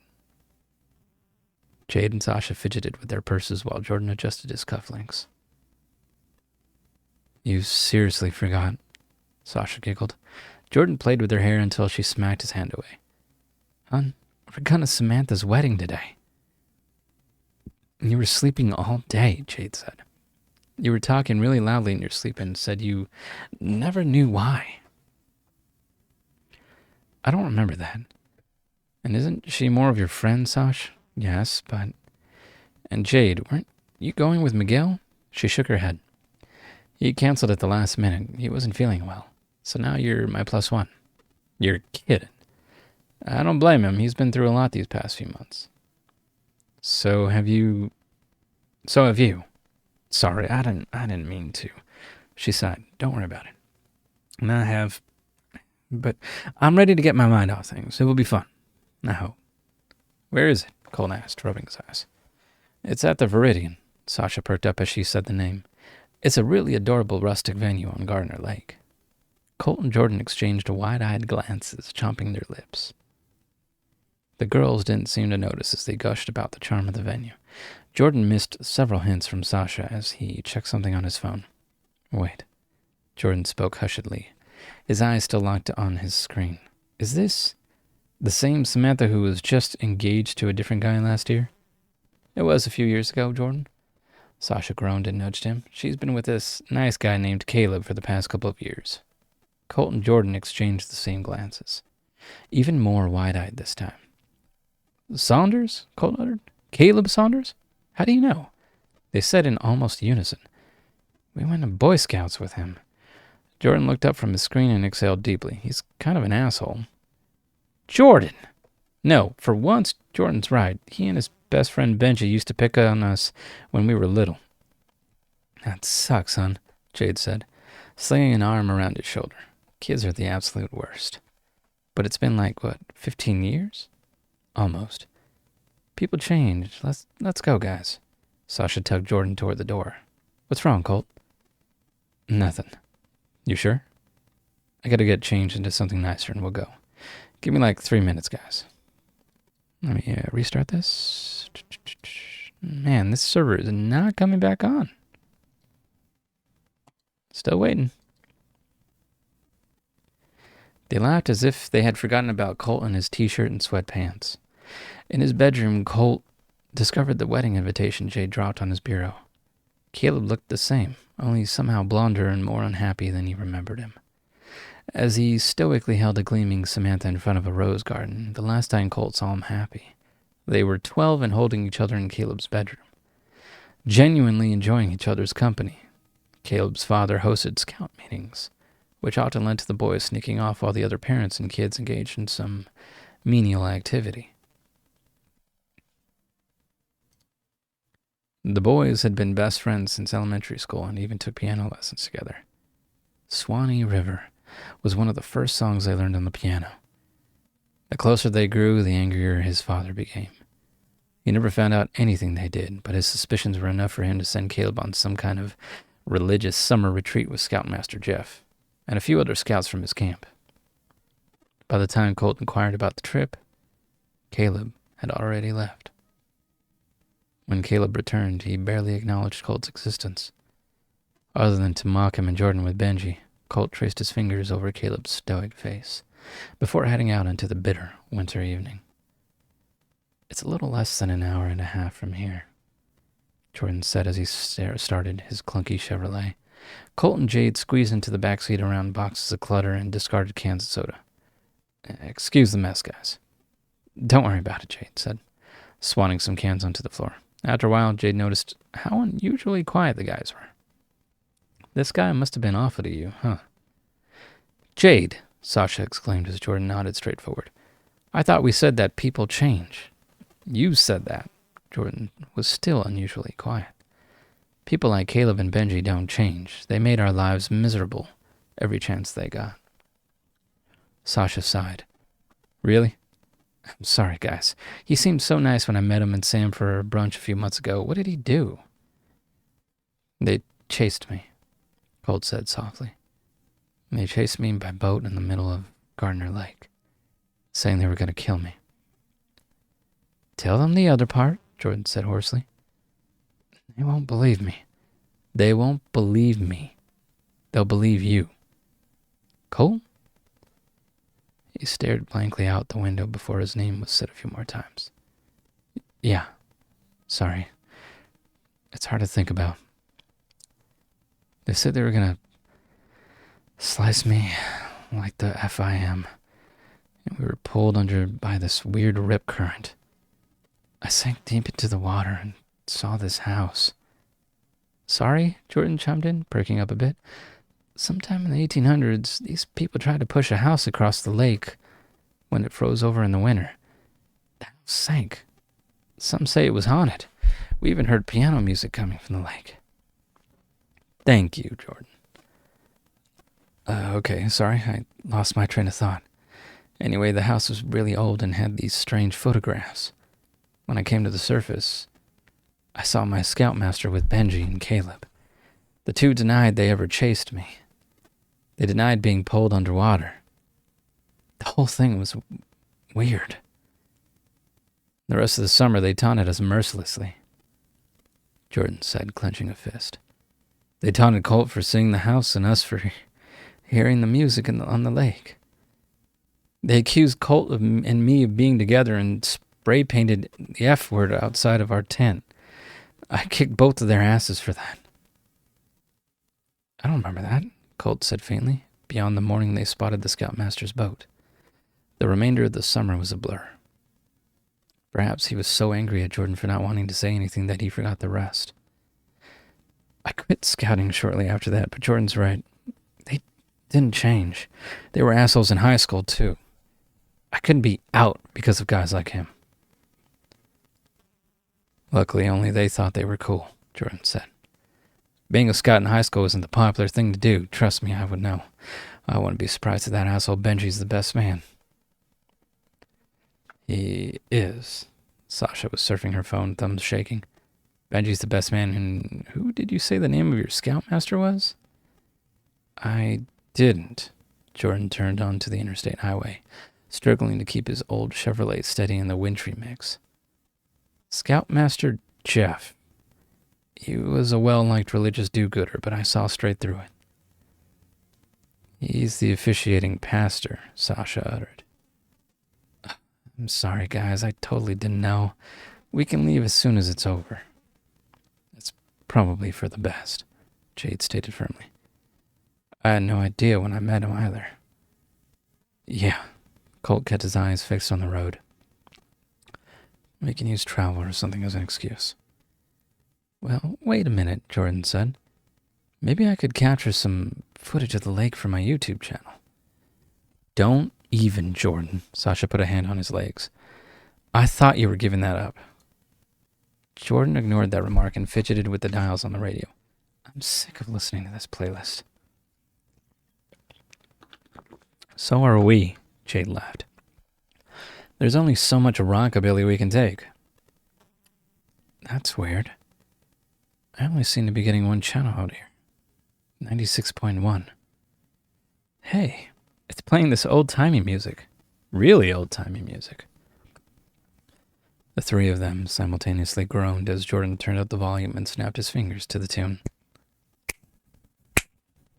The ragtime piano music. The channel was a bit static-filled, so he turned the dial a bit more carefully. For the next half hour, he annoyed them with his station and imitated a ragtime performer with a transatlantic accent. They pretended to ignore Jordan by being on their phones or talking over the music.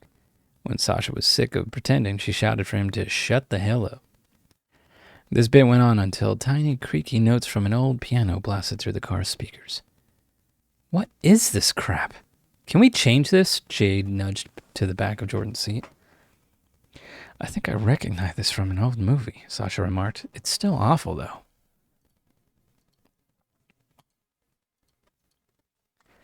That's Swanee River, Colt murmured. Those awful notes were unmistakable. It wasn't the upbeat version he learned in piano lessons, but the slow, droning one he heard on Gardner Lake all those years ago. Typically, when he heard an audio version of the song, an old-fashioned crooner accompanied those notes with additional instrumentals. This version sounded like it was produced in a saloon, or from the grand piano in his late grandparents' dining room. The four of them stayed silent as the song's volume and droning melody increased. That's the same song we heard on the lake that day. Jordan quickly switched the radio back to Bluetooth mode and sighed with relief as the song from his rockabilly playlist came on. We're not far out, guys. Let's just talk. Serves you right, Sasha said, slapping his knee. Jordan and Colt's stoic expressions caused Sasha to instantly regret her actions. I don't know what's going on with you guys, but I don't know how to help. What happened to you was messed up and I'm sorry. All I can say is if we stick together tonight, maybe it won't be as bad. The three of them agreed to this pact. The closer Jordan drove to the rustic lakeside venue, the louder the song's notes rattled through Colt's mind. Even after they parked in the snow-sprinkled lot and stepped out into the frigid night, he could only hear the notes playing on repeat. He wasn't sure if the notes were in his head or from the distant lake, burrowing his hands in his jacket. Jordan seemed unbothered and unable to hear the notes. He and Sasha linked arms and scurried past some guests to the main entrance. Jade grabbed Colt's arm, which somehow caused the music to cease entirely. You'll be okay, and if it sucks, you have plenty of relatives who can die. Colt chuckled. We're not in college anymore. My old Aunt Lucy can't die and get us out of a history test again. Why not? If it sucks, your favorite aunt can have a heart attack or something. Jade and Colt joked about this and the other college shenanigans as they made their way inside the lobby for cocktail hour. They marveled at the massive tinseled Christmas tree that scraped the wooden beams. Jade remarked how lovely the stone-accented walls were along with linen-covered cocktail tables. When Jordan and Sasha sauntered over, the girls split off to socialize with Samantha's friends, leaving the guys to scan the room for any familiar faces.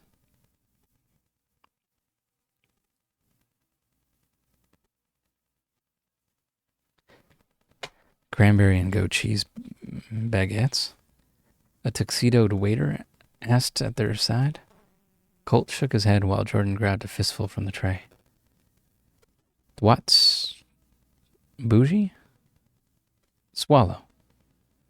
Sorry, that's Benji by the tree. He's talking to... Oh. That's Benji. Yeah, that's what I meant. Swallow.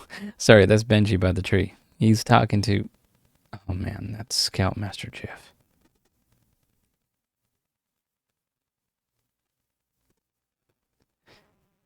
Sorry guys, give me a second.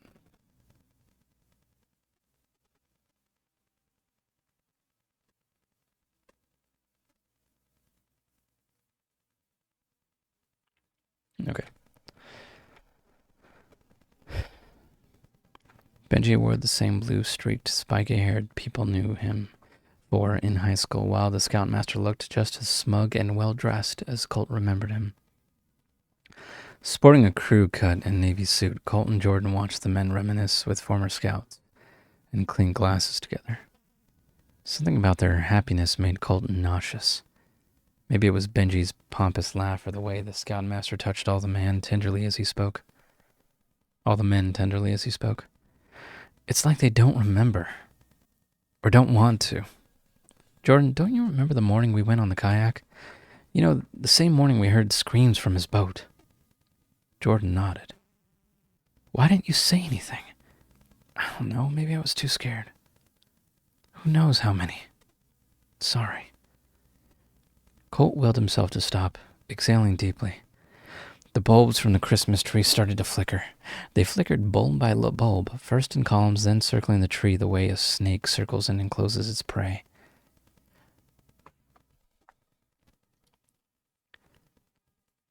Colt grabbed Jordan's arms as the bulbs started to burst.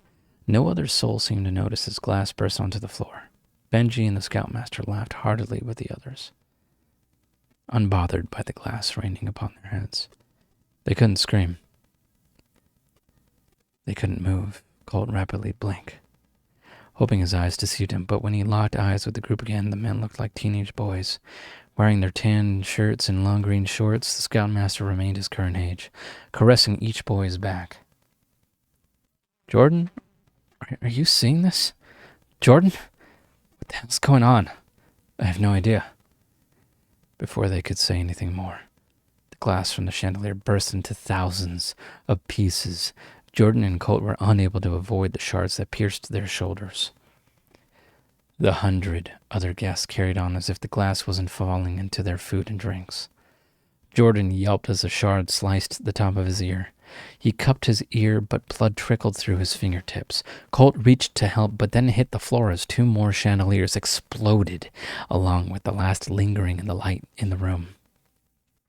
In the darkness, Colt saw the faint flicker of a flashlight. The light illuminated the faces of a dozen boys, all different ages, bringing their forefingers to the brim of their hats. Some of the boys wore the older uniforms Colt only saw in photographs. Sporting 5-button choke-collar coats and canvas leggings, their faces looked older, too, with stoic expressions and oil-slicked hair sticking out of their caps. In unison, the boys recited the code. On my honor, I will do my best to do my duty to God and my country and to obey the Scout law. Help other people at all times. Keep myself physically strong, mentally awake, and morally straight.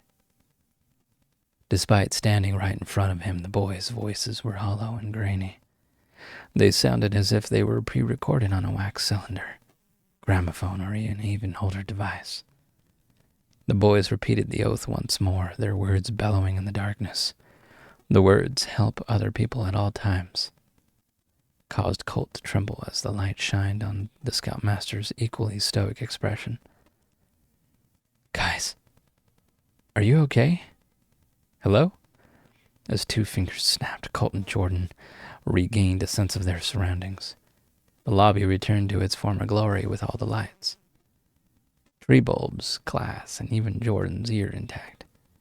They brushed themselves off, anxiously checking their surroundings. It took several seconds for them to gather their composure and move into the reception room with the other guests. What's that? Jade asked.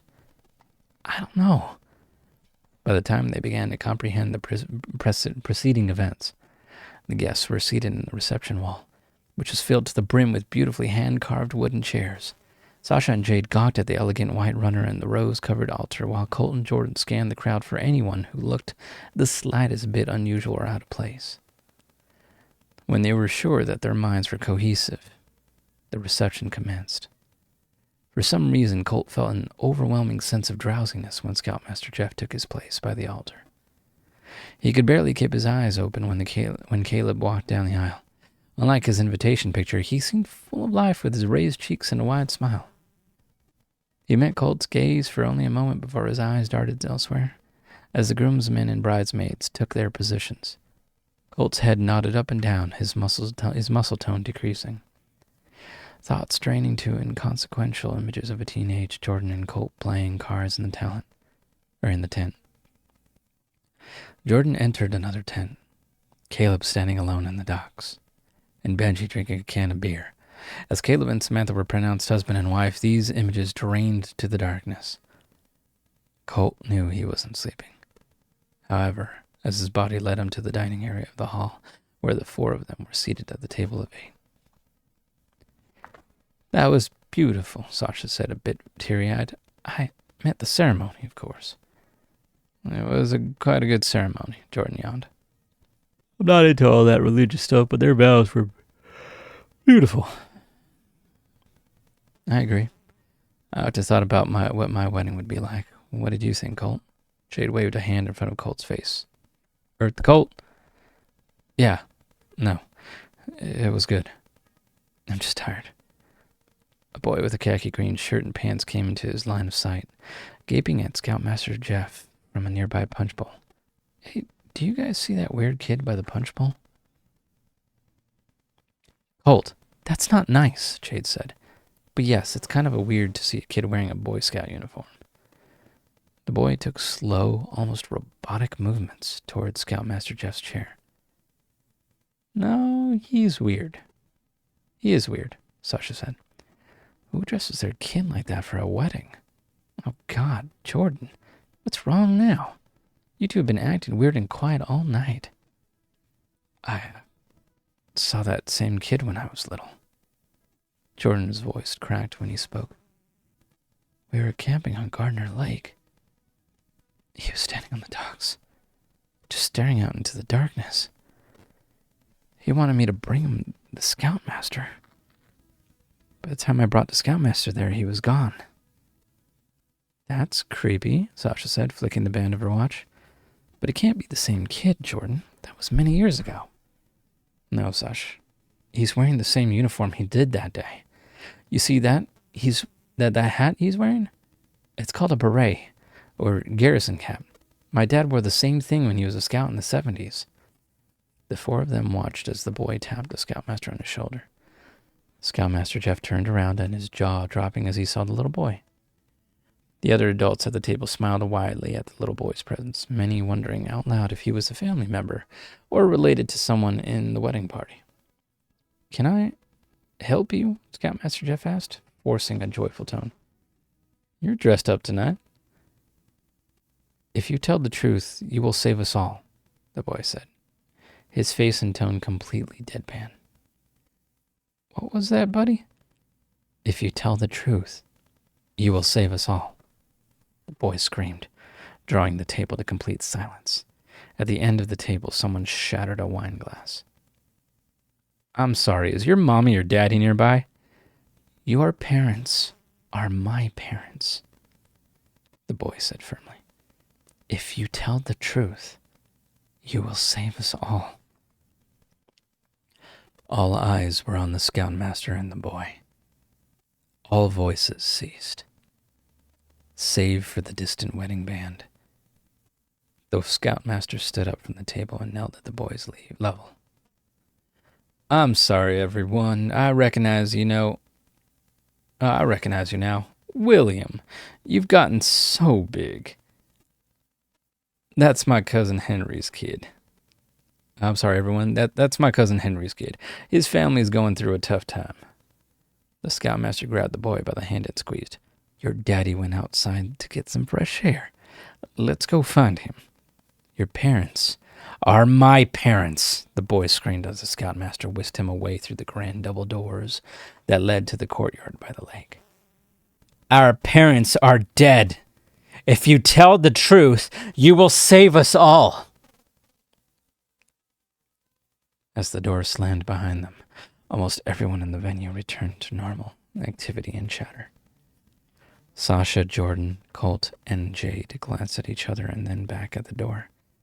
Several times before Colt rose to his feet and crept out the same doors into the bitter night.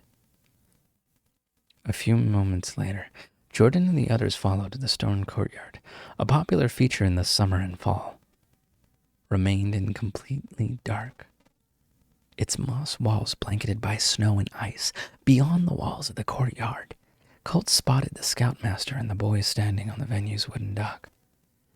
Covered in poinsettia petals from a photo shoot hours earlier, a black and white motorized fishing boat was moored to the docks. "They're on the docks over there, and that's the scoutmaster's boat," Colt said, hands stiff in his jacket pockets. The others gathered around him, each placing a hand on his waist. "They're just yelling at each other, but I can't hear what they're saying." "What are you planning to do, Colt?" Jordan's voice trembled at the word do. "Whatever you're doing, please be careful," Jade followed. Sasha nodded. "What's the plan, Colt?" "What do you mean?" Colt said. "You guys aren't going to try and stop me?" They shook their heads. "We've been through too much together these past few months," Sasha whispered. "I'm going to stop him," Colt stated firmly. "He's hurt too many people." A cold breeze blew in from the lake. From inside the venue, they could hear the band playing the recessional song and loud cheers as the wedding party entered the room. As the music and cheers carried into the night, the scoutmaster glanced over his shoulder, taking a few steps away from the boy. Then he ran a full sprint back into the venue, not even noticing them. "You, want to go back in, Colt?" Jade asked. The scoutmaster's voice boomed over the mic, triggering more cheers. He shook his head. "You want to talk to the kid, don't you?" Jordan sighed as Colt uttered, "Yeah," under his misty breath. "Do you want us to come with you?" "Only if you're comfortable." "None of us are comfortable," Sasha replied with an awkward chuckle. "But let's go find out what the weird kid wants."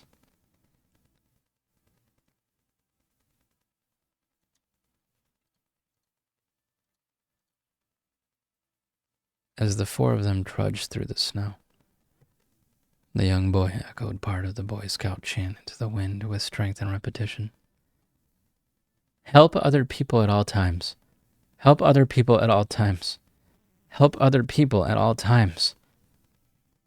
As they stepped into the dock, Colt gently placed a hand on the boy's shoulders. The boy felt cold to the touch, colder than the harsh December wind. He expected his hand to go through the boy, but it remained firm. As the boy glanced up at him, "I failed," the boy said in a low, solemn tone. "I failed my oath." "What oath?" "To help other people at all times. I grew up to hurt other people. I grew up to be a monster. And that monster doesn't want to save any of us." Colt heard the boy's sob. Deep, uncontrollable sobs. "Are you Jeffrey?" The boy nodded, tears piercing the dock like fallen icicles. "But how? How is that possible? Scoutmaster Jeff is..." As the boy wept, Jordan spoke hoarsely. "Alive? You're a living ghost. In a curio, aren't you, Jeffrey?" The boy nodded again as he continued to sob. Each tear froze and dissipated on the wooden dock. "A what?" the ladies muttered collectively. "An Akirio is a living ghost. The Japanese believe that an Akirio is a disembodied spirit that leaves the body of a living person to haunt people or places, sometimes nearby, sometimes across close distances." The three of them stood jaw agape as the boy stopped weeping. "Why are you here?" either Jade or Sasha asked. Colt couldn't tell. He was feeling drowsy again. "I've always been here," the boy said coldly. "What do you plan to do tonight?" "I need them to see me. I need them to see the others." "Do we have Ikirios? Jordan asked, his voice now a faint whisper. The boy's frosty blue eyes affirmed his question. "Where are they?" "In the sinking house." With those words, the boy began to shriek, his jaw stretching to inhuman proportions. his eyes retreating into their sockets. The shriek was so audible and unsettling that it caused the icicles overhanging the venue to crash into the courtyard. The shriek carried into the depths of the night, shattering the light from the stars and the ominous blue moon. In darkness once more, Colt not only felt drowsy, but as if he was falling, much like the way he fell into the abyss of Gardner Lake as a timid 13-year-old. "Ladies and gentlemen," Colt heard the Scoutmaster's voice as he drifted back into consciousness. He found himself standing on the dance floor next to the others, who were visibly shaken, especially Jordan with moist eyes and teeth chattering. Caleb and Samantha Saunders will take their first dance as husband and wife. As Colt saw light again, the crowd cheered as the newlyweds took their place on the dance floor. "Let's get the hell out of here after this," Sasha harshly whispered. "I have no idea what's going on." The first dance commencing drowned out Jade and Jordan's words for some reason. The band was shrouded in darkness. The spotlight shined on the couple as they took their places, gazing tenderly into each other's eyes. Colt was surprised about how genuinely Caleb looked at her. She looked beautiful, however, and Colt found himself genuinely happy as they began to dance to a song he recognized by the band Lifehouse, but forgot the name of. "This is the first normal thing about tonight," Colt said.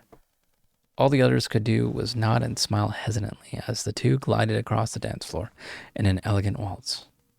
As the minutes passed, they smiled warmly at this happy couple and clapped as they moved into a break with an underarm turn. "You both are right," Jordan said, not knowing whether to smile warmly or shiver at the thought of something else happening. "This is surprisingly beautiful, but let's make our exit after." Suddenly, the music stopped and the spotlight shifted from the happy couple to the little boy, who was now holding a sleek silver condenser microphone with a long handle. The feedback from the microphone caused many people to cover their eyes. "I would like to dedicate a song to the happy couple to free the spirits within us tonight." The audience awkwardly clapped as the spotlight shifted to the Scoutmaster Jeff. The hesitant clapping turned to loud, raucous applause as the boy motioned for the Scoutmaster to step up to the microphone. "I would like my cousin to sing this song with me." The boy's voice became distorted, and the feedback from the microphone increased, booming so violently that the crowd ducked and gasped as it boomed into the walls. The Scoutmaster shook his head furiously, but then the boy curled the mic's handle, causing him to slide across the floor to the center of the dance floor. "I think the band knows this song." The boy twisted the mic again, and the band started to play the familiar, awful song that had haunted the lake for many years. The 5-piece band was stunned as they started the notes of Swanee River. The piano player and saxophonist appeared to be losing control of their fingers, while the bass player and guitarist seemed to enjoy the notes coming from their instruments. Eyes completely glazed over. The boy twisted the microphone twice more, subsequently twisting the jaw of Scoutmaster Jeff and the movements of Caleb and Samantha into a smooth swing. He laughed heartily, extracting the notes and movements of the godforsaken song from all involved. "Way down upon the Swanee River, far, far away, there's where my heart is turning ever. There's where the old folks stay." As the boys sang, the band played and the Scoutmaster unwittingly sang along. The ground underneath them shook, shifting the tables and chairs. The audience screamed along with the band as these scrambled to grab their instruments and stay afoot. Jordan helped Sasha to her feet and Jade helped Colt to his, while the boy remained at the microphone singing the chorus once again. This time, the words caused Colt to have an uneven, sharper migraine. Then a bright flash exploded across the room, overwhelming Colt with countless memories. Colt saw himself at 12 in the living room with Scoutmaster Jeff and his father.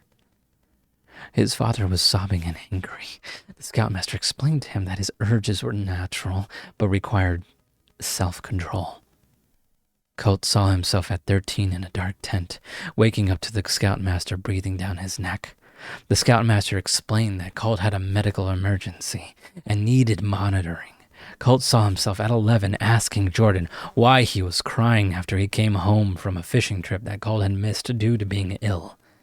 Jordan told him he had taken a bad fall and had an upper leg injury to show it.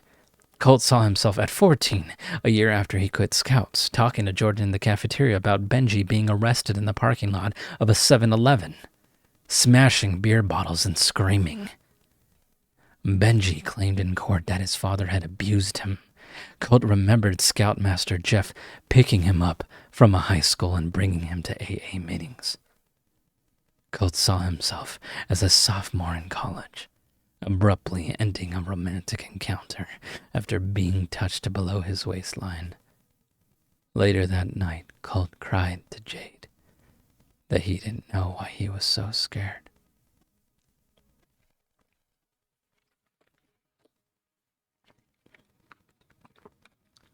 When the bright flash ended,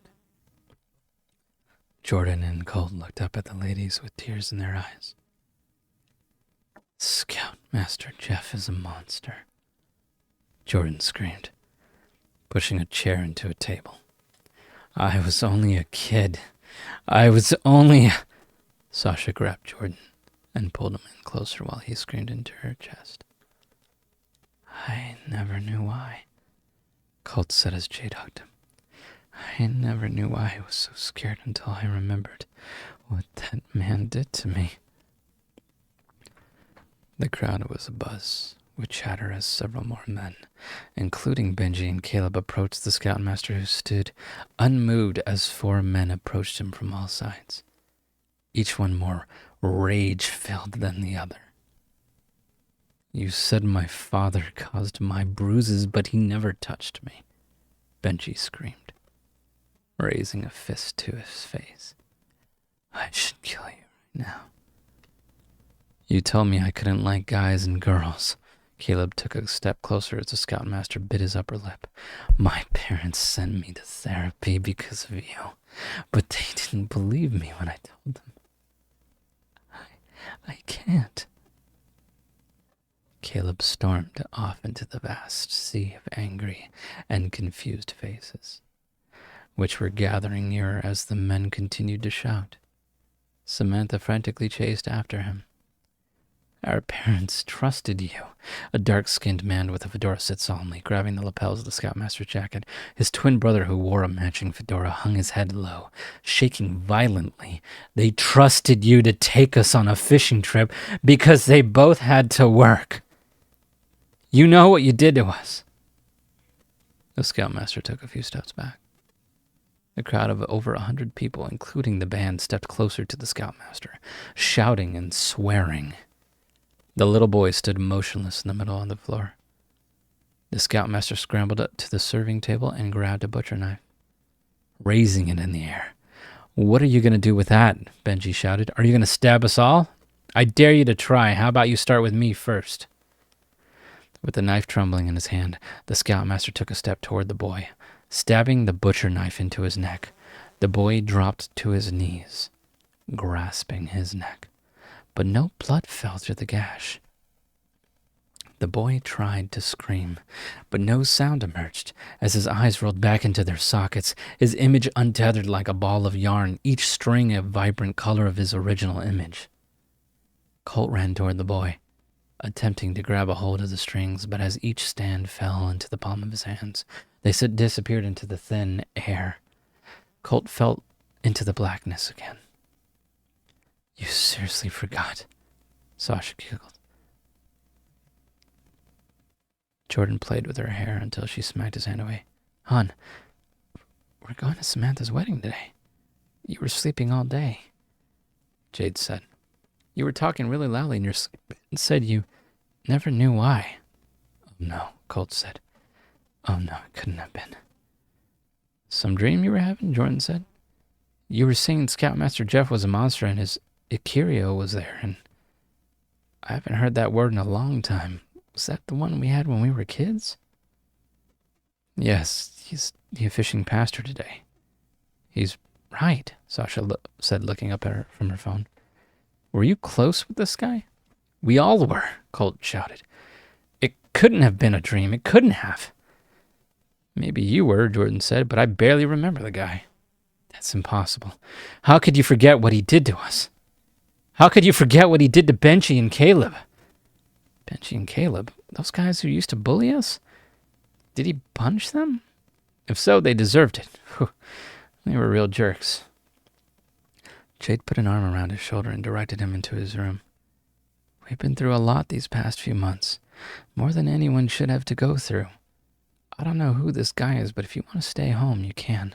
No! Colt shouted. No. It must have been an awful dream. I was at the wedding and so much strange stuff happened. Supernatural, even. We all need therapy of some sort, she said. I'm starting again when my insurance clears, and even Sasha and Jordan were talking about it too. If you're having dreams like this, maybe you should... Yeah, what he did to us wasn't a dream, though. Will you talk to him about this? Jade agreed, but for the entirety of the car ride, Colt stayed silent just as he had done all those years. He was beginning to forget, too. He was beginning to forget what exactly it was Scoutmaster Jeff had done. Even his face was starting to become blurry. The anger and sadness deep inside Colt remained. When Colt's friends asked him if he was okay, he couldn't even nod. He just stared straight ahead at the windshield wipers as they crushed the slush and icicles. When they arrived at the venue, there was an inordinate amount of people standing out in the cold. They scattered around the venue and by the shores of the lake. Some of the guests carried flashlights.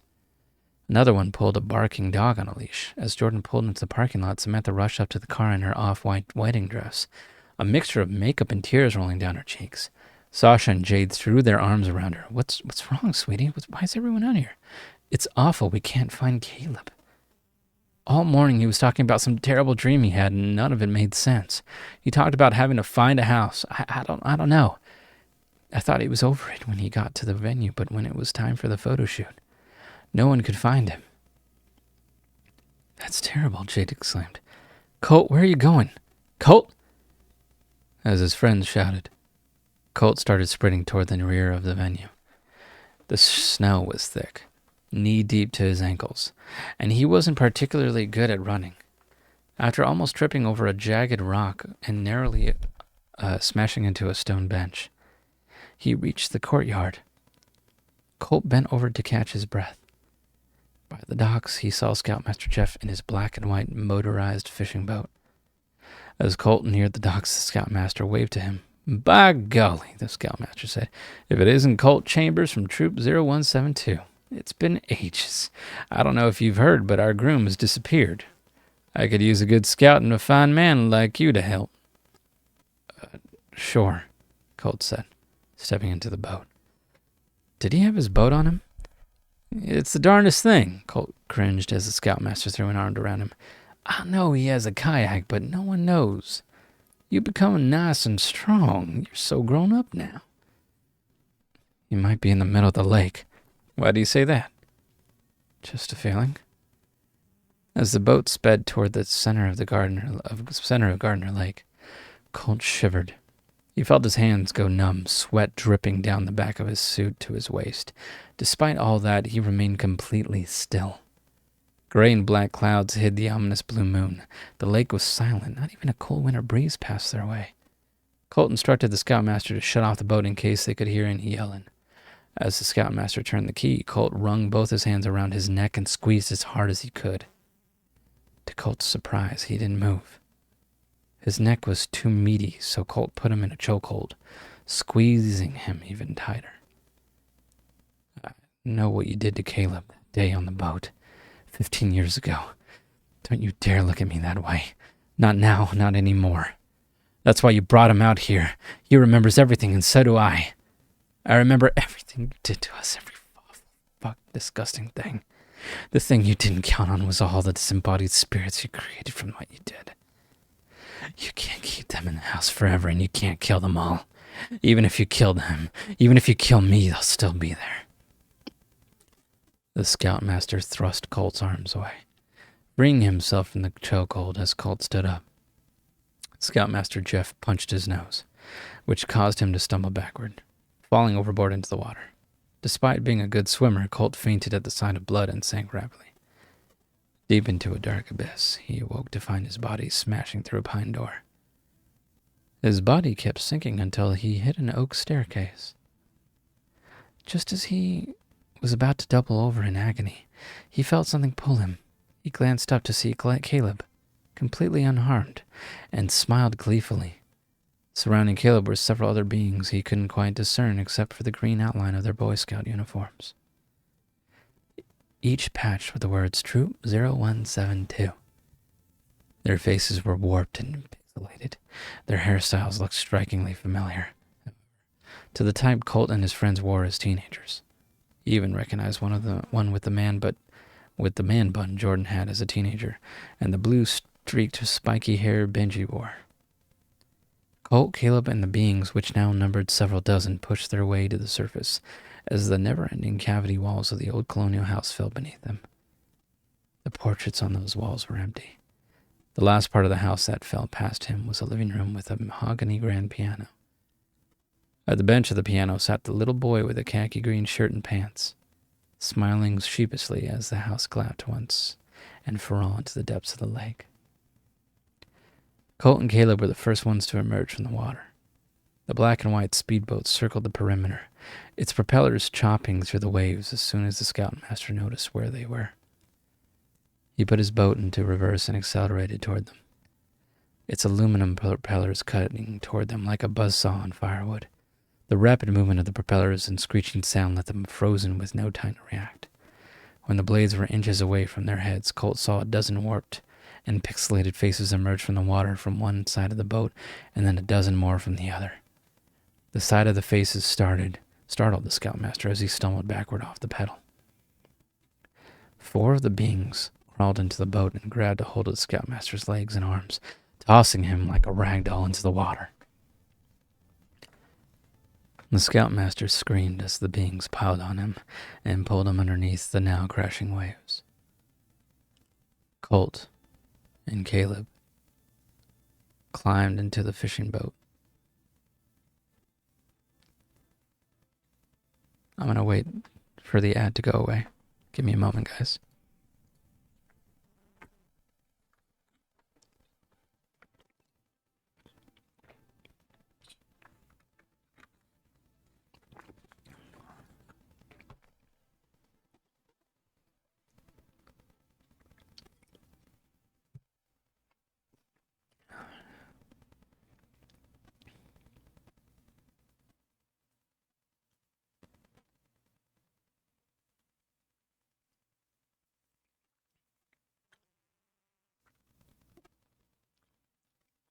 Forty more seconds.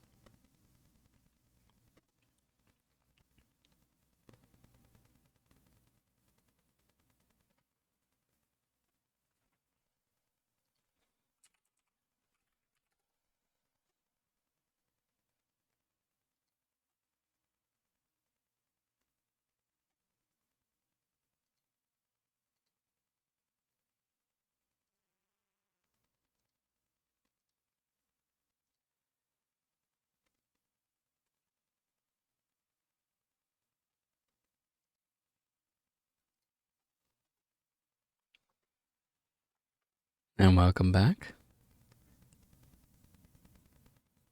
The sight of the faces startled the scoutmaster as he stumbled backward off the pedal. 4 of the beings crawled into the boat and grabbed a hold of the scoutmaster's legs and arms, tossing him like a rag doll into the water.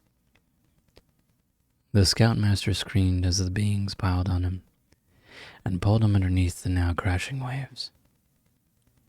Colt and Caleb climbed into the fishing boat and spent the next several minutes catching their breath as the submerged screams faded away. The lake grew silent once more as Caleb turned the keys in the ignition. He heard the tiny, creaky notes of Swanee River echo into the night.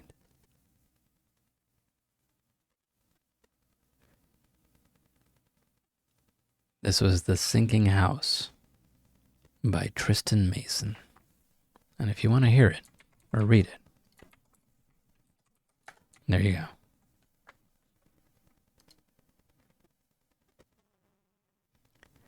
I think we're going to end the stream here. Thank you all for sticking around, for lurking, for all the follows. We got to 320 followers. That's nice. And for all the bits that Cinnamon Roll did, I appreciate that. This is it's been a nice night. Hopefully the server will be better later. Until then, I'll see you next time. See ya, Space Cadet.